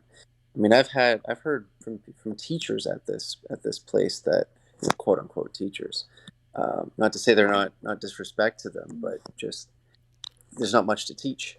It's kind of you're learning on your own by just being confronted with your own thought process and your own feelings and emotions and all of that. But from many of them, that it often takes several months for something like that to happen. And I mean, I think it was even Sam Harris who said that before his first retreat, of course you're familiar with him. Hopefully your audience is as well. But he went on a kind of a hiatus for the better part of a decade, meditating almost full time. I think for 2 years he was almost full time, but many times throughout his decade, his 20s. And he said that before his first retreat, which I think was in Barre, Massachusetts, he meditated for an hour a day for a full year. And he still said doing that and then going into my first silent meditation retreat, it didn't really prepare me, in particular for the 90-day retreat. A week is fine, but there's levels to it, and levels that I'm not familiar with, certainly by experience, but at least conceptually I can understand that if you want some kind of profound clarity or perhaps even healing regarding your own genital mutilation, it might take a while. That's an interesting point that I think a lot of the times people want healing because the feeling is uncomfortable and they just want it to go away. And actually, if you give the feeling time, it will do what it needs to quicker than if you try to rush it. Mm-hmm. Is that saying, like, how long will this take? Well, it will take 15 minutes if we take our time and an hour if you try to make me rush, right? I think feelings are very similar in that if you don't want to be with them, they'll stick around longer. They're like cats. If you don't want them around, they come towards you. Yeah, it's a self-fulfilling prophecy almost. Like if you want it to be gone and you're fighting for it to leave, it's going to stick around. And instead, it's the law of reversed effort, which I think Alan Watts talked about in The Wisdom of Insecurity. I think that that's the one I like the best out of his texts, and I think that is the one where he discussed the law of reverse effort. And I won't go into it too much, but for those who are interested in what we're talking about here, that's the book to read. Very quick read. You might be able to speak to it. You might know exactly what I'm talking about. I am familiar with Alan Watts only through hour-long lectures that I've listened to online, but I understand his books are mostly just compilations of those lectures, so I think I've got a pretty good feel for it. Yeah, I mean, it's I think one of the examples he used to explain or describe the law of reversed effort, that when you try to sink, you float, and when you try to, like, imagine if you're in a body of water, if you just lay there and you try to sink, you float, and if you struggle and try to float, you sink. And he uses any number of those experience kind of anecdotes or examples to describe how oftentimes the more you want something, the more you fight for something, the more you need something, it ever eludes you, and vice versa. The more you surrender, the more you relax, the more you become present, the more what you desire actually ends up coming to fruition. I was introduced to that concept through the Tao Te Ching in a phrase in there called Wei Wu Wei, which means action without action. The idea being that you put an intention out into the universe and then let it come to you rather than taking any action towards it. In other words, you focus on the intention and you just completely forget about it and don't focus on it. And I first heard that concept when I was 18 and I just graduated high school. No, excuse me. It was right after I graduated film school. And I didn't have anything lined up. I had, no job. I had broken up with the person I was seeing. I'd moved back in with my family. And someone shared that with me, and I'd been trying to figure out what I was going to do when I had kind of nothing going at the time. And I thought, okay, well, I'm just going to not focus on the problem for 3 days. And no, it was a week. So I'm not going to focus on it for a week. And if after that week nothing's happened, I'll go back to worrying about stuff constantly. And that week I got a gig on a film shoot, and so I was getting paid. I had a job.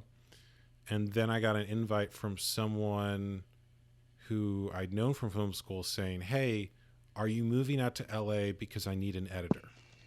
And I thought, well, I am now.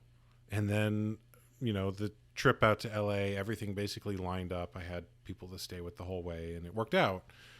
And I've used that many times since of, okay, if I've been focusing on this problem a long time, I'll take a break from it and we'll go back to worrying later, but it's still going to be there in 3 days, or it won't. And I won't have to have anything to worry about anymore. Yeah, I mean, it just sounds like a very wise way to go about one's life, and I do, of course, wonder what the implications would be for the topic at hand if you go through life with that attitude. And it's part of the reason I wanted to talk with you about it, because it seemed like you were a man who, I believe it was your wife who shared with me that you did do some restoration early on, but let that go because you decided to go all in on the things that you found would actually work and serve you best to come to a level of peace with respect to the issue. And this is what the result was. It seems to me like kind of potentially the most powerful way to go about it, because if you take it to its extreme, of course, maybe you will be the guy, not you, but any person doing this and going through their life this way, maybe you'll be the one that someone offers a lump sum of money to put your money in escrow and get it back potentially. That would be. Well, I think going big for me was more exciting than restoration. So for me, restoration felt like a compromise of, okay, well, I can't get everything back, so I'll get some back. And I am more excited by taking all my chips and putting them on red and seeing what happens. And that's just more fun for me. Win or lose, it's more fun than making a safe bet. Yeah. But that's also with my personality. Fair enough. Yeah, there's going to be some level of subjectivity to it, and everybody is so massively idiosyncratic.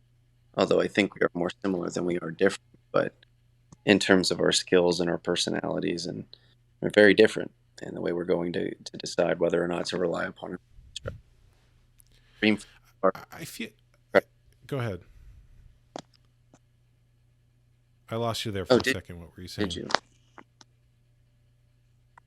No, I was just saying, I think that the way that people respond to whether or not to restore or wait for regeneration, or perhaps just go all into the trauma and healing the trauma, becoming as present as possible, letting things happen the way that they're going to it, regardless of our desire for them to go a different way, and maybe um, the idea that something good will come out of it.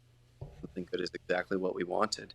It's hard to conceptualize that with respect to this issue, of course, because think of how many men have lived and died being circumcised over the. I mean, we live in a very different time, so there's that to take into account with advances in regenerative medicine and healing modalities of probably any kind advancing the way that they are. But there are a lot of wished for this and then ended up dying not getting it, for sure. Yeah, see, that makes it more exciting to me. Like, we could be the first. No one's done this before. Right. That's way more exciting. It's definitely one way to look at it. Yeah, if you tell me it's impossible, like, well, doesn't that make it more interesting? Isn't that a more new experience? Isn't that a bigger yes to life that you could do than to say no one's had this experience before and I'm going to be the first? Yeah, if you sign up for the trial, eh? Yeah. Even if you don't, you're still, Hey, you know, like relative. one of the first, you know. First point in history you can do this. Yeah. You by the way, you've asked about the healing more than once. Yeah. How could I be of most help or use to you in terms of those questions? Because I could do a whole podcast just on, you know, any aspect of that. But I'm curious for you what the interest is or what would be most useful. I don't know. I mean, I think that however you could be of service to me is probably how you could be of service to the average person struggling with that. And it seems to me most people just want to know what to do on a day-to-day, moment-to-moment basis.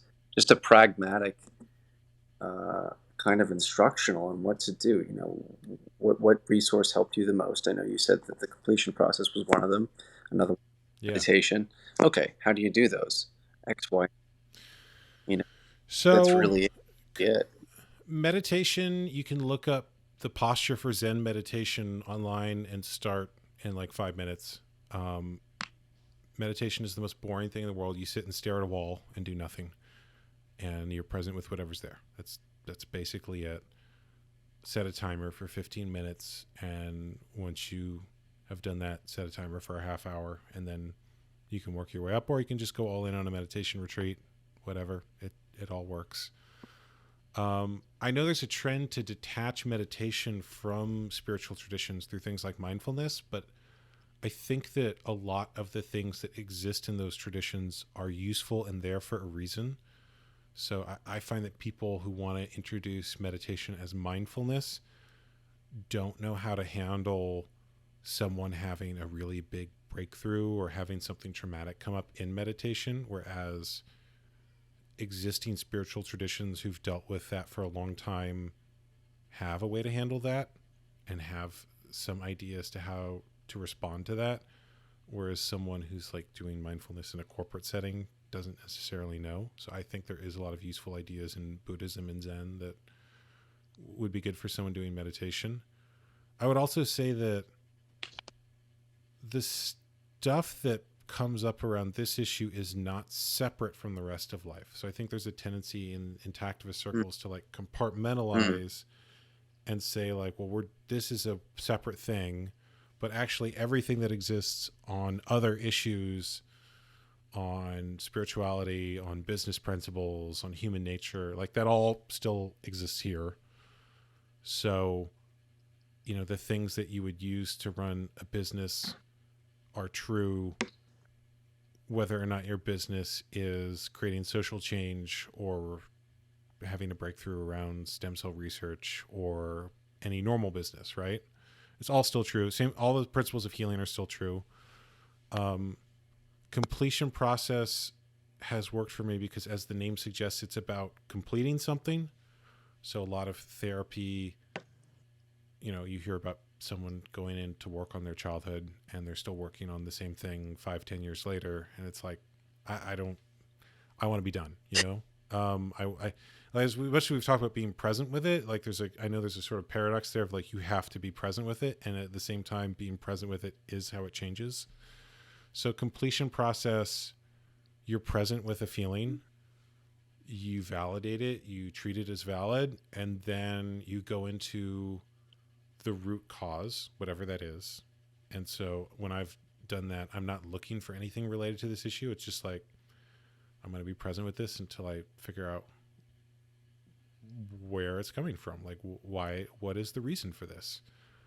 And sometimes a memory will come, sometimes a feeling, whatever's there is there. And then completion process, there's a process by which you meet the unmet need behind that feeling through visualization. So if you get the book, The Completion Process, there's a step-by-step guide in the back of it that just walks through the specific steps. And then the whole book is, teaching those in greater detail. And before I ever took a course on it, I read the book and just did it from that, and probably did like 100 hours of that just from what I'd learned from the book. Wow. So, yeah. I mean, like, you can get a $10 book and just go from that. There's another book called Feeding Your Demons that uses a process from Tibetan Buddhism that I found really helpful, but I don't do that as much now. It's similar. It's the idea that parts of yourself that might feel, like the title suggests, demonic or evil or bad in some way, things that are a personal demon for you, are just parts of yourself that have an unmet need that you need to figure out that what strikes they need and meet that need. Found realization. I mean, it's digging deeper into the motivation or the precursor of whatever you're feeling. Yeah. If there is one, you better find it, because the whatever you're feeling might just be the surface of it. All right. So you said you had something you wanted to ask me before we finished. Yeah, you said that you meant that you, once you bought the $10 completion process book, that you independently spent about 100 hours. Yeah. Going through the exercises or instructions that were therein. And I guess I'm just wondering, what did that look like?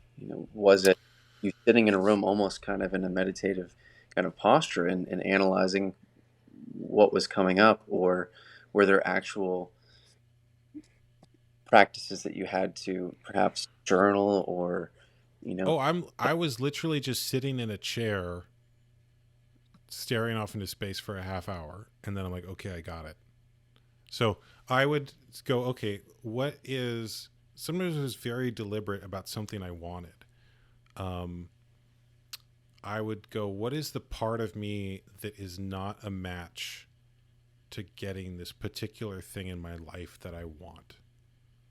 So what part of me, what feeling, what belief isn't going to get the thing that I want? Because very often the reason that people do not have the things that they want is because some part of them does not actually want it, or is going in the opposite direction of that thing. So if you want a relationship, but you have a belief that people can't be trusted, or that having a relationship is going to take up all of your time, or that relationships aren't safe because people have hurt you in the past, or whatever it is, that belief, that aspect of you is going to be pulling in the opposite direction of the thing that you want.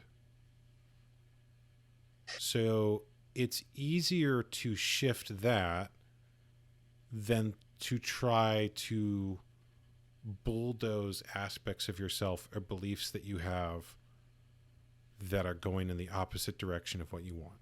And usually, if 100% of a person's consciousness, personality, who they are, is going for a thing, they usually get it, right?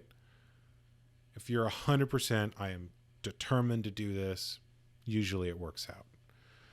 So what I would do is I would just sit and I go, okay, what part of me isn't a match to the thing that I want, or isn't going the direction that I want it to go?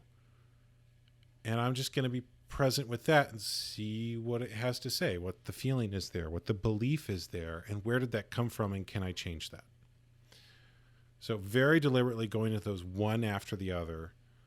And I went to an event that Teal Swan, the creator of the completion process, put on, where I learned this particular method from her of just, if you want something, the reason that you might not be getting it, if you haven't gotten it already, is that there might be aspects of your personality, pulling in the opposite direction. And I had wanted a particular kind of relationship. And so I did that. I did that process for 6 months very consistently, and then met my wife after that.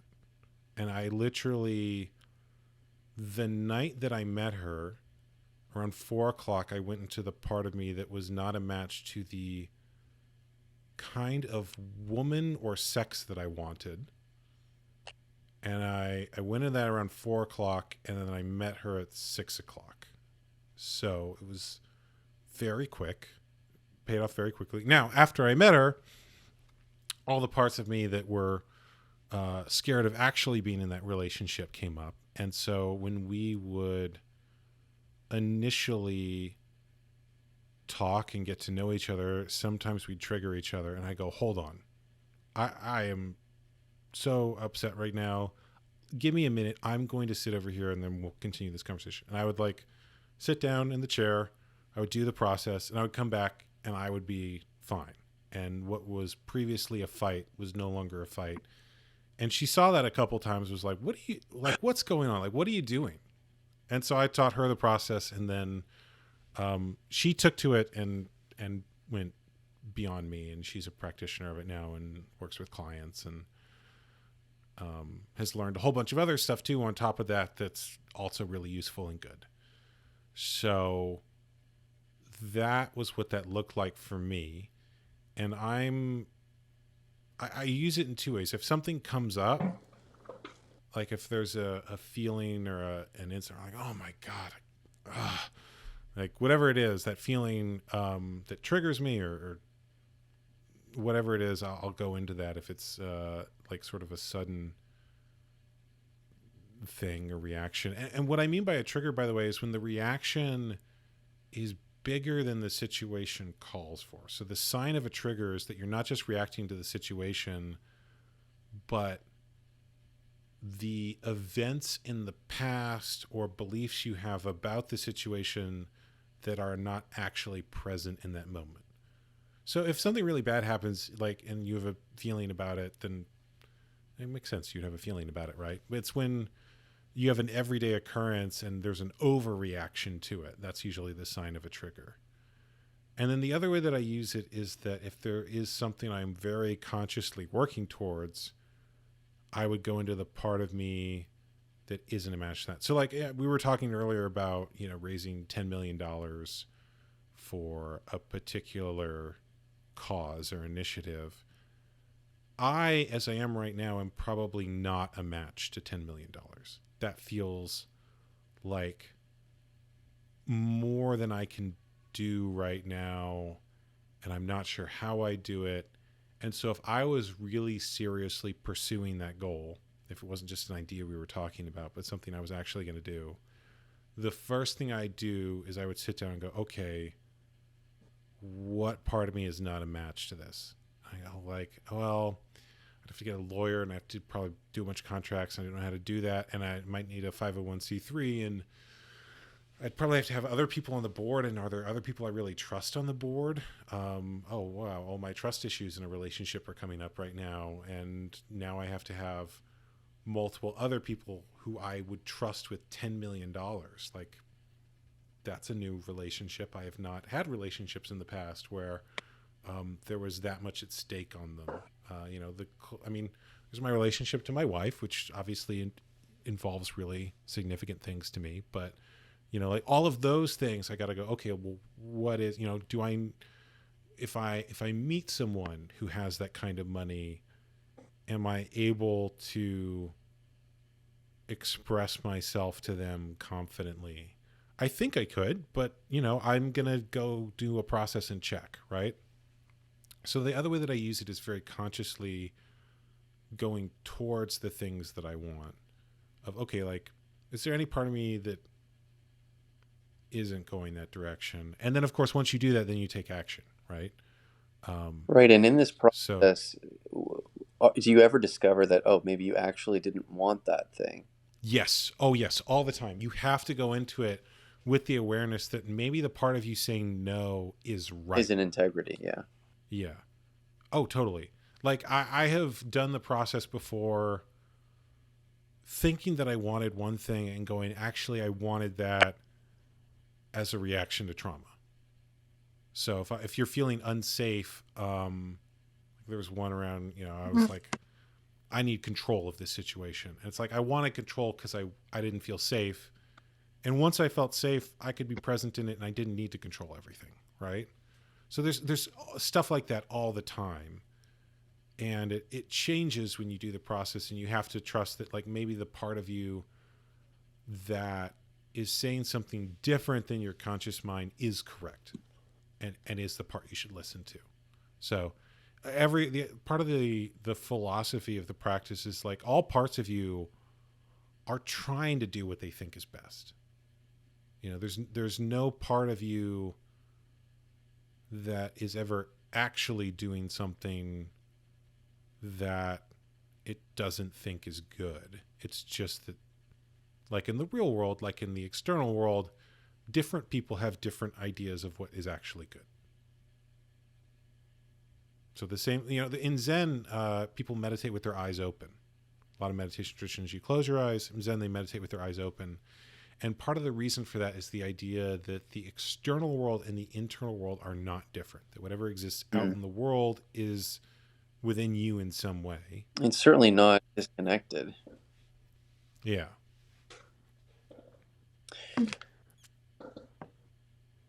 No, yeah. One thing I did want to, because it sounds to me like a lot of people that end up restoring are restoring out of the fundamental response to, trauma that you just alluded to. I forget exactly how you put it into words, but it struck me as that seems like that's what a lot of people are doing when they decide to stretch. I'm not saying that that's a bad thing. I'm not trying to. It's a really good response for most people. Oh yeah, absolutely. And most men anecdotally say it's the best thing they've ever done for themselves. And some who maybe did it improperly say it didn't really do much for them. And it's like, well, I understand why. You grew one half of your foreskin, not the other. You didn't grow the mucosa. And there are objective, at least in terms of experience, measurable sensations you will recover. But it is, of course, a compromise. And again, whether or not it's valuable is kind of irrelevant. Of course, it's valuable. You're going to have something there.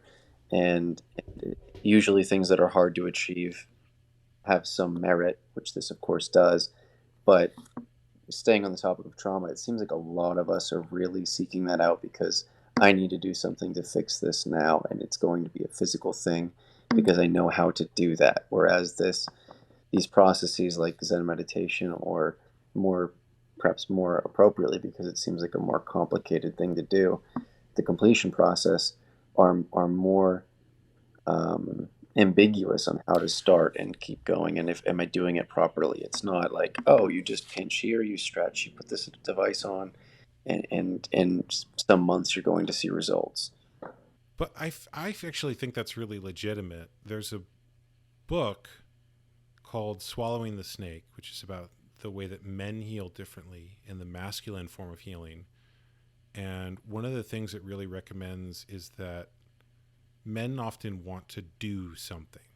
A physical process is actually really good. And talk therapy is often less effective for men because men heal differently. And so the process that book recommends and talks about and says that many men naturally do is that they create a physical, sacred, or safe space of some kind, and then they do something in that space that allows them to move the energy of what they're feeling. And so I know that my dad did this very naturally when his mom, my grandmother died. So he would go to the gravesite where she was buried, and he would just spend time there.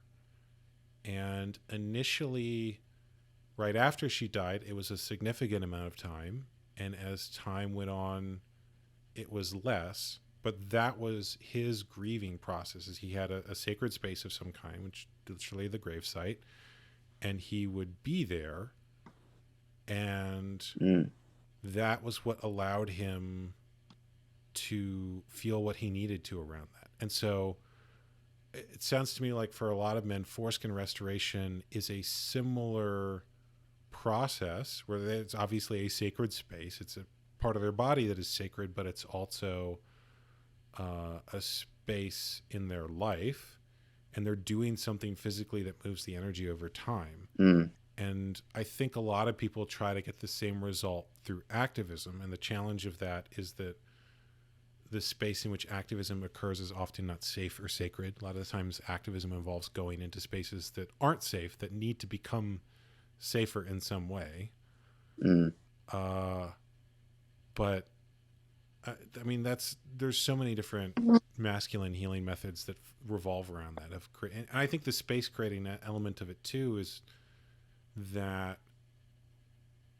men often have to create space for others, and the general everyday life is not a safe space for that. So it's very hard to go through a grieving process while also, taking care of the family and going to work and getting everything done that you need to get done. So you have to kind of create a space that's separate from that, where it's like, okay, if I emotionally fall apart or experience something really intense, it's okay to do that here, because I'm not letting anyone down by doing that here, and no one is counting on me in this space. Like, this is a space where it's okay for me to, feel whatever I need to feel. Yeah, I would say that resonates for myself. And I think I recall you mentioning that in the podcast you did with Jordan Morell. I'm going to have to repost it on the main feed now, since you've brought it up a couple It times. was It was from a while ago. very valuable. You did mention it. Thank you. The difference between the genders and how we tend to want to heal, and men want to do something about it physically. And it would explain why so many men take to restoration like a fish in water. And I think it just comes down to whether or not you're doing it with the proper intention. Perhaps having some kind of marriage between your attitude when you're practicing Zen or practicing the completion process, going into with that same attitude into your stretching technique or regiment or what have you, your regimen. And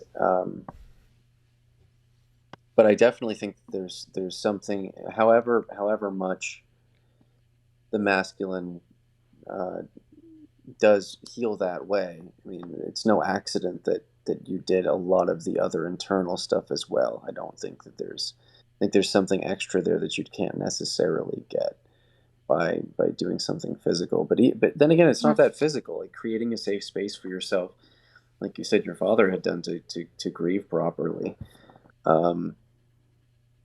That's a very emotional thing. I mean, you're sitting there, you're dealing with your thoughts and your emotions and processing them how you will, even though it is a kind of a physical seclusion. Maybe that's the aspect of it that's masculine.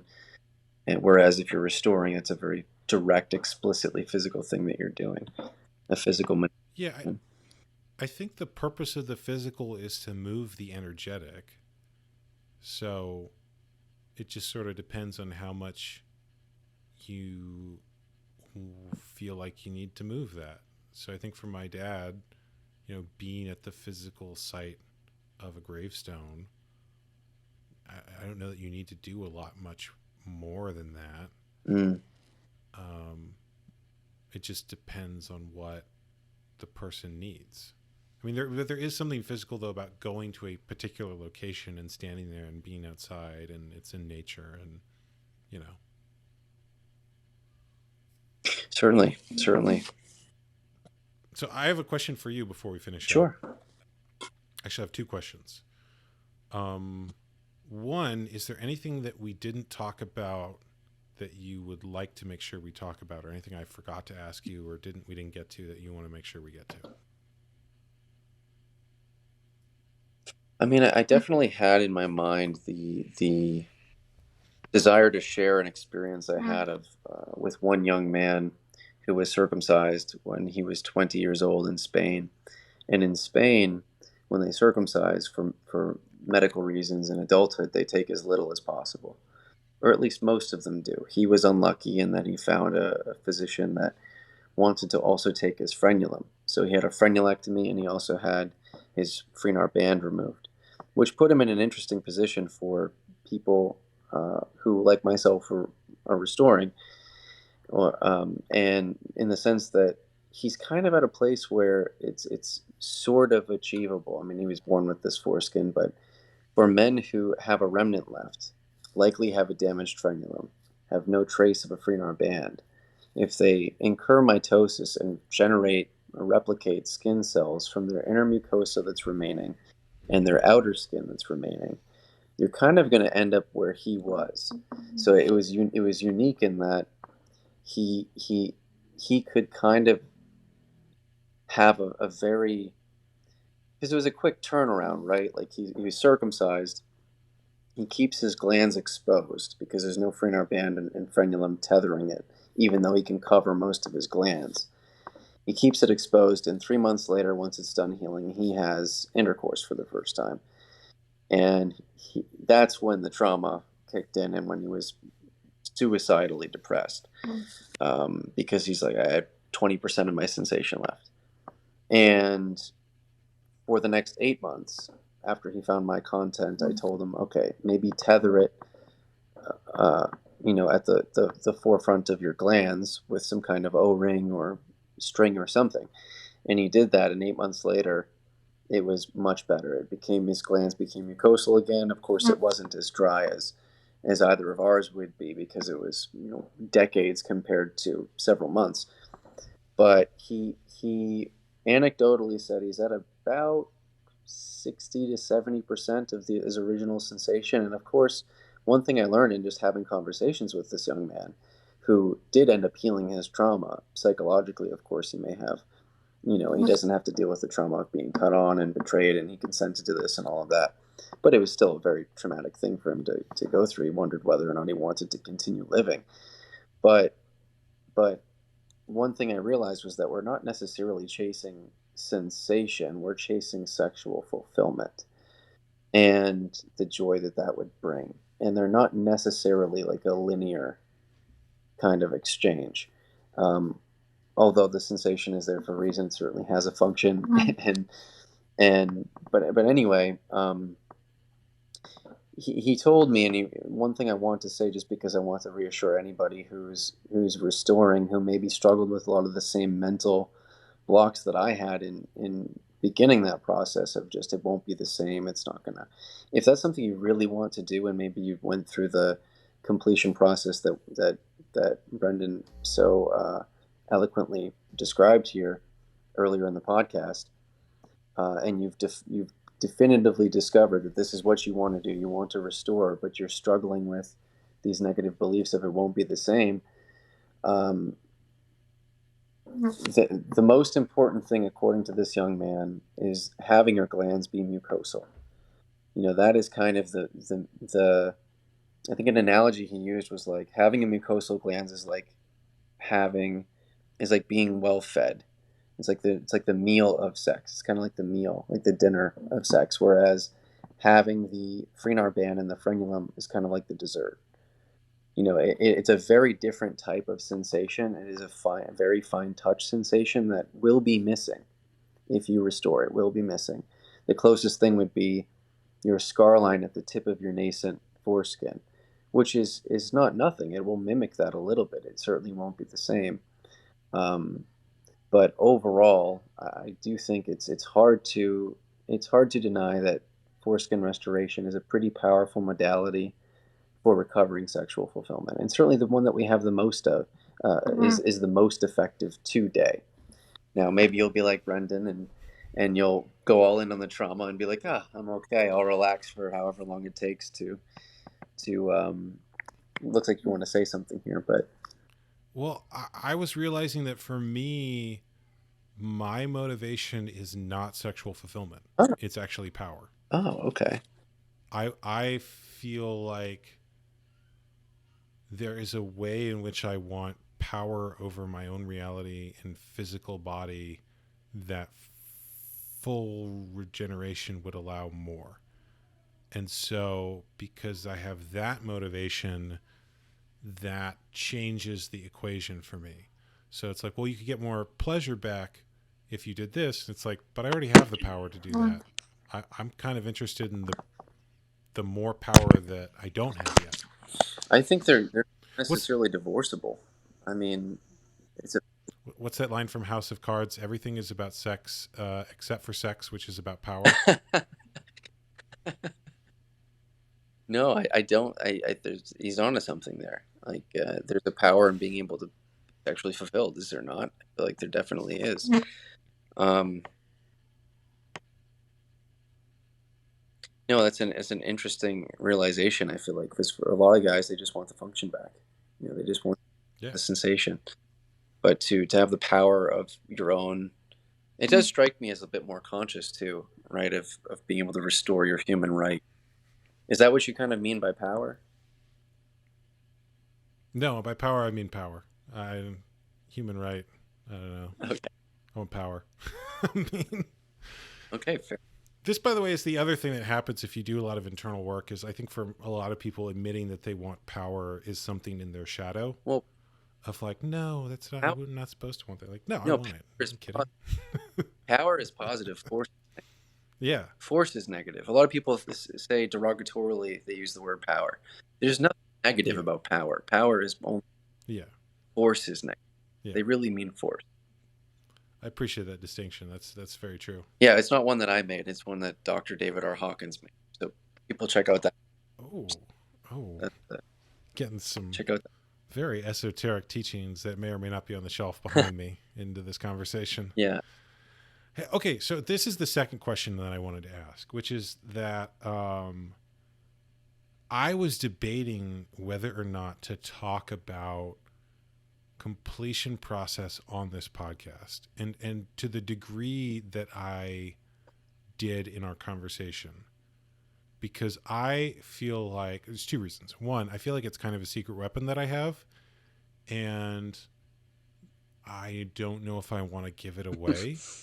And two, I've had some people get really upset about the fact that I use completion process, to the point where one wrote a hit piece just on that, with all sorts of false and stupid things in it.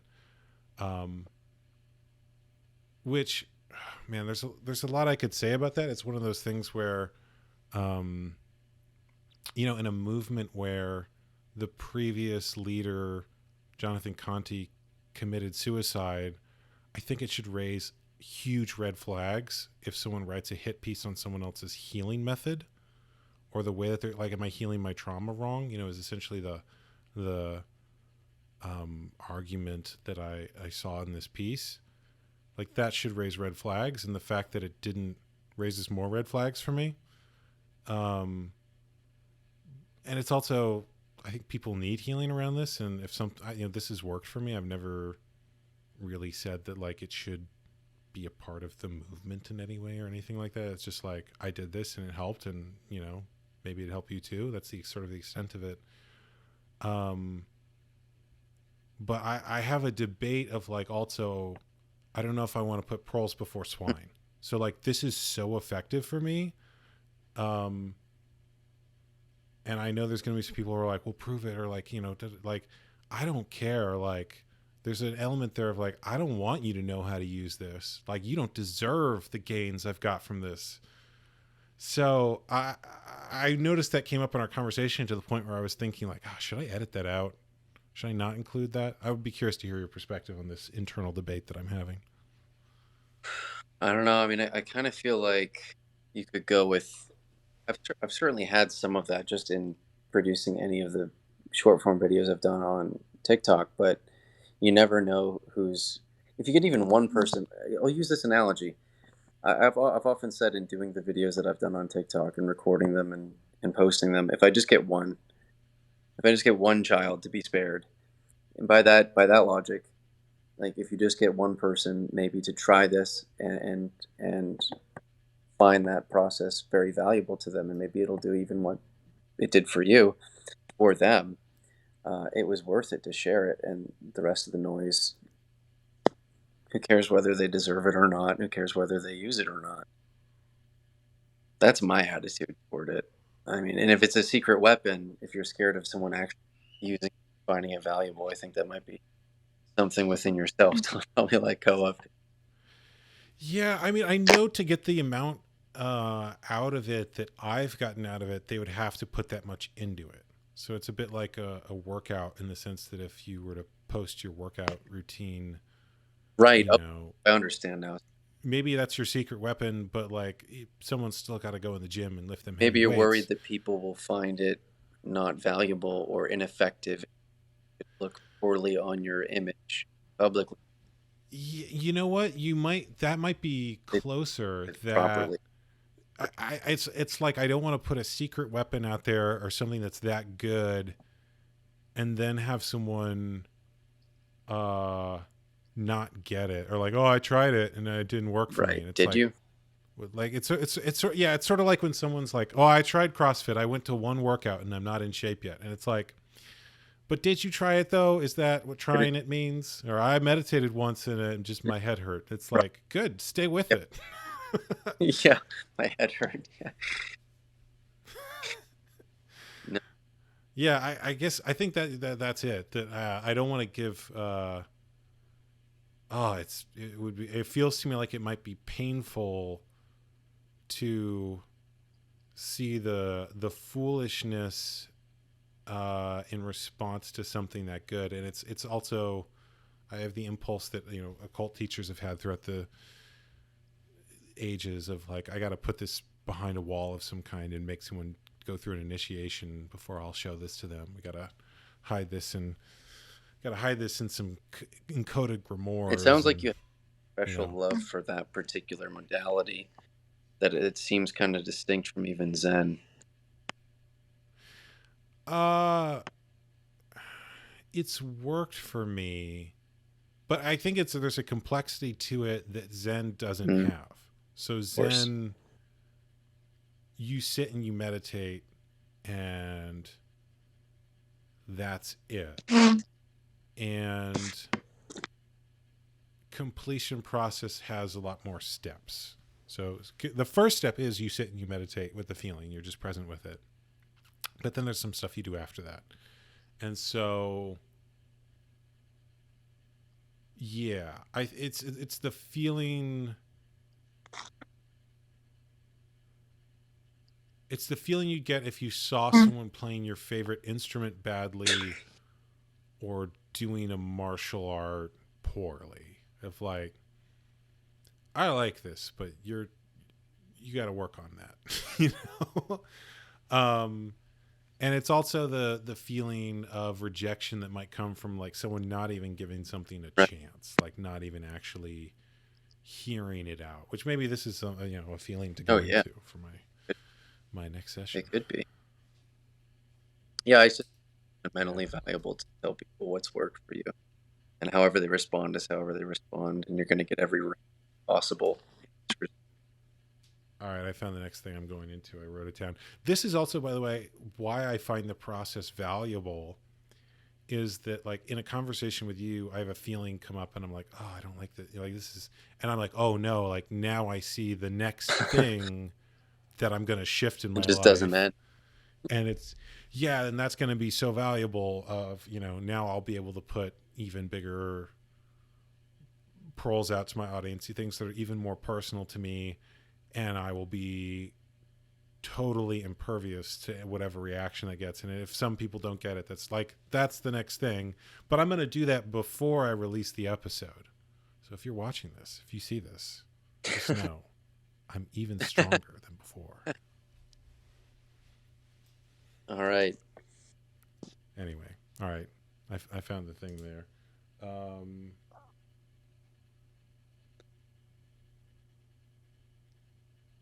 I'm writing it down. I'm going to go into it later. This, by the way, is also how my relationship works. Is that one of the things I found in my relationship with Christina, my wife, is that whenever there's a conflict between us, we both we both have something to go into, because our minds and our trauma are very similar, but our coping mechanisms are often opposite. So if in a particular situation growing up, her reaction was to retreat, mine was to aggressively advance. And so like those coping mechanisms don't work with each other, because she retreats and I advance, and it's like, why, like that's no good. But then we go into it, and now we're both that all that goes away, right? But it's, having someone who will do the work with you is really good, because then instead of having the same fight over and over again, you just deal with it and then it's over. Yeah, that makes sense. I mean, I think that I lost. What's that? Go ahead. Your audio cut out for a second. It? Yeah, I've been getting calls several times since we started this. I don't know. It doesn't tend to happen, but it's happened now. Why do people want to connect with you when you're connecting with me? But anyway, what were you saying? I don't remember. No, just that. You said, yeah, that makes sense. No, there's a power. I mean, it's kind of like how if you have restoring buddies. I mean, it's different when it's your actual life partner. That's you. It's probably that times a million.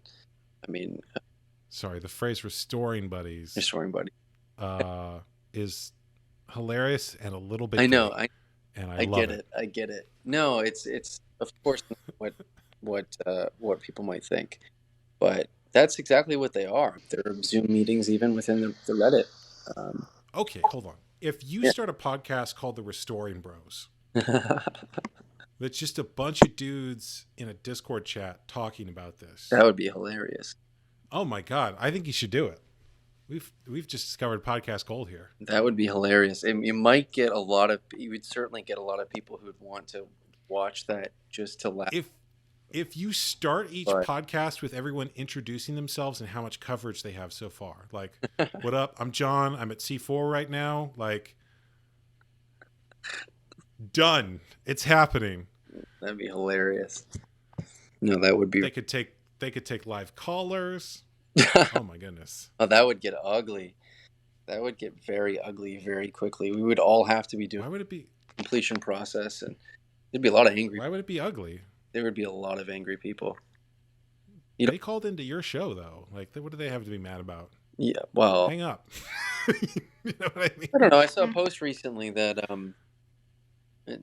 shared an anecdote of a mother who left her son intact, and somehow, some way, his friend who was circumcised discovered that he had his foreskin. So the circumcised male went to the mother and said, why does he have that? And then, long story short, she started trying to sell the other mother on circumcision. Why did she do that? She did that because she wanted to avoid having that conversation brought up with her child. So naturally, there would be a lot of people who would be upset if we had a podcast where men were actively restoring. Their son could then hear that they maybe did. So the elephant would be out of the bag. You're naturally always going to get people very pissed off with you whenever you're talking about this issue. But irate callers are great for radio. Are you kidding? It's true. It is true. Yeah, if you can, once they call in, they're entertainment. You just got to get some catchphrases and beams to dunk on them. If you can be there with them, be present, be undisturbed, or just at peace with them. Yeah, absolutely. I couldn't agree more with you. Drama is an excellent entertainment. All right, so I think the big takeaways from this conversation are action points, so that I got to start getting my clips on TikTok and short form video. You got to start a podcast called The Restoring Bros, and I got to raise $10 million. That's pretty much that's what we've learned from this conversation. Our next action steps pretty clear. Yeah, it sounds like it.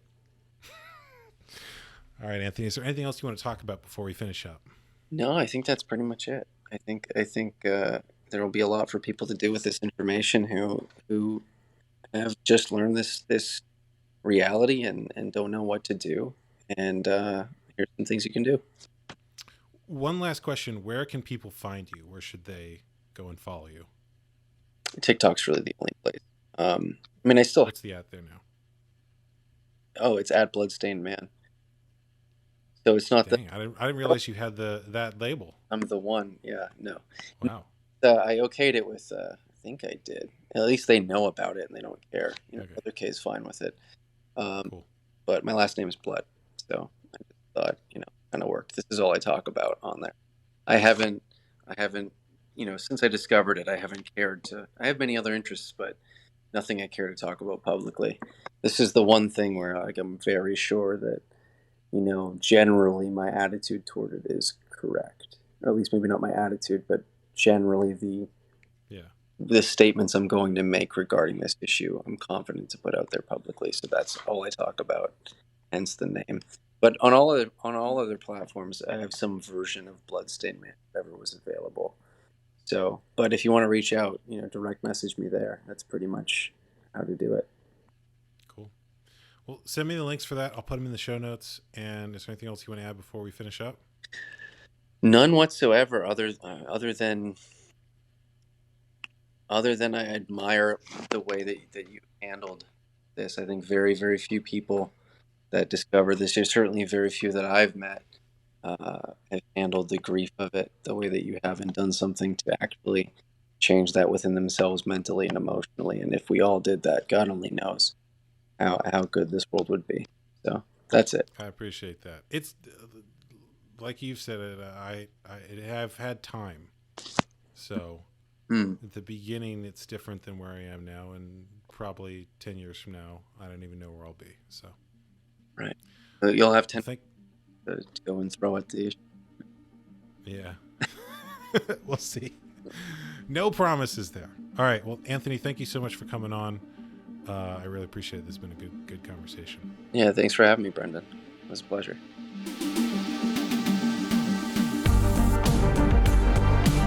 Thank you for listening to the Brendon Marotta Show. If you liked this episode, please leave a positive review on whatever platform you listen to podcasts on. If you really liked this episode, please support the show and become a paying subscriber, giving you access to special bonus material only available to supporters of the show. I want to thank you for listening to this show, and I will talk to you all later.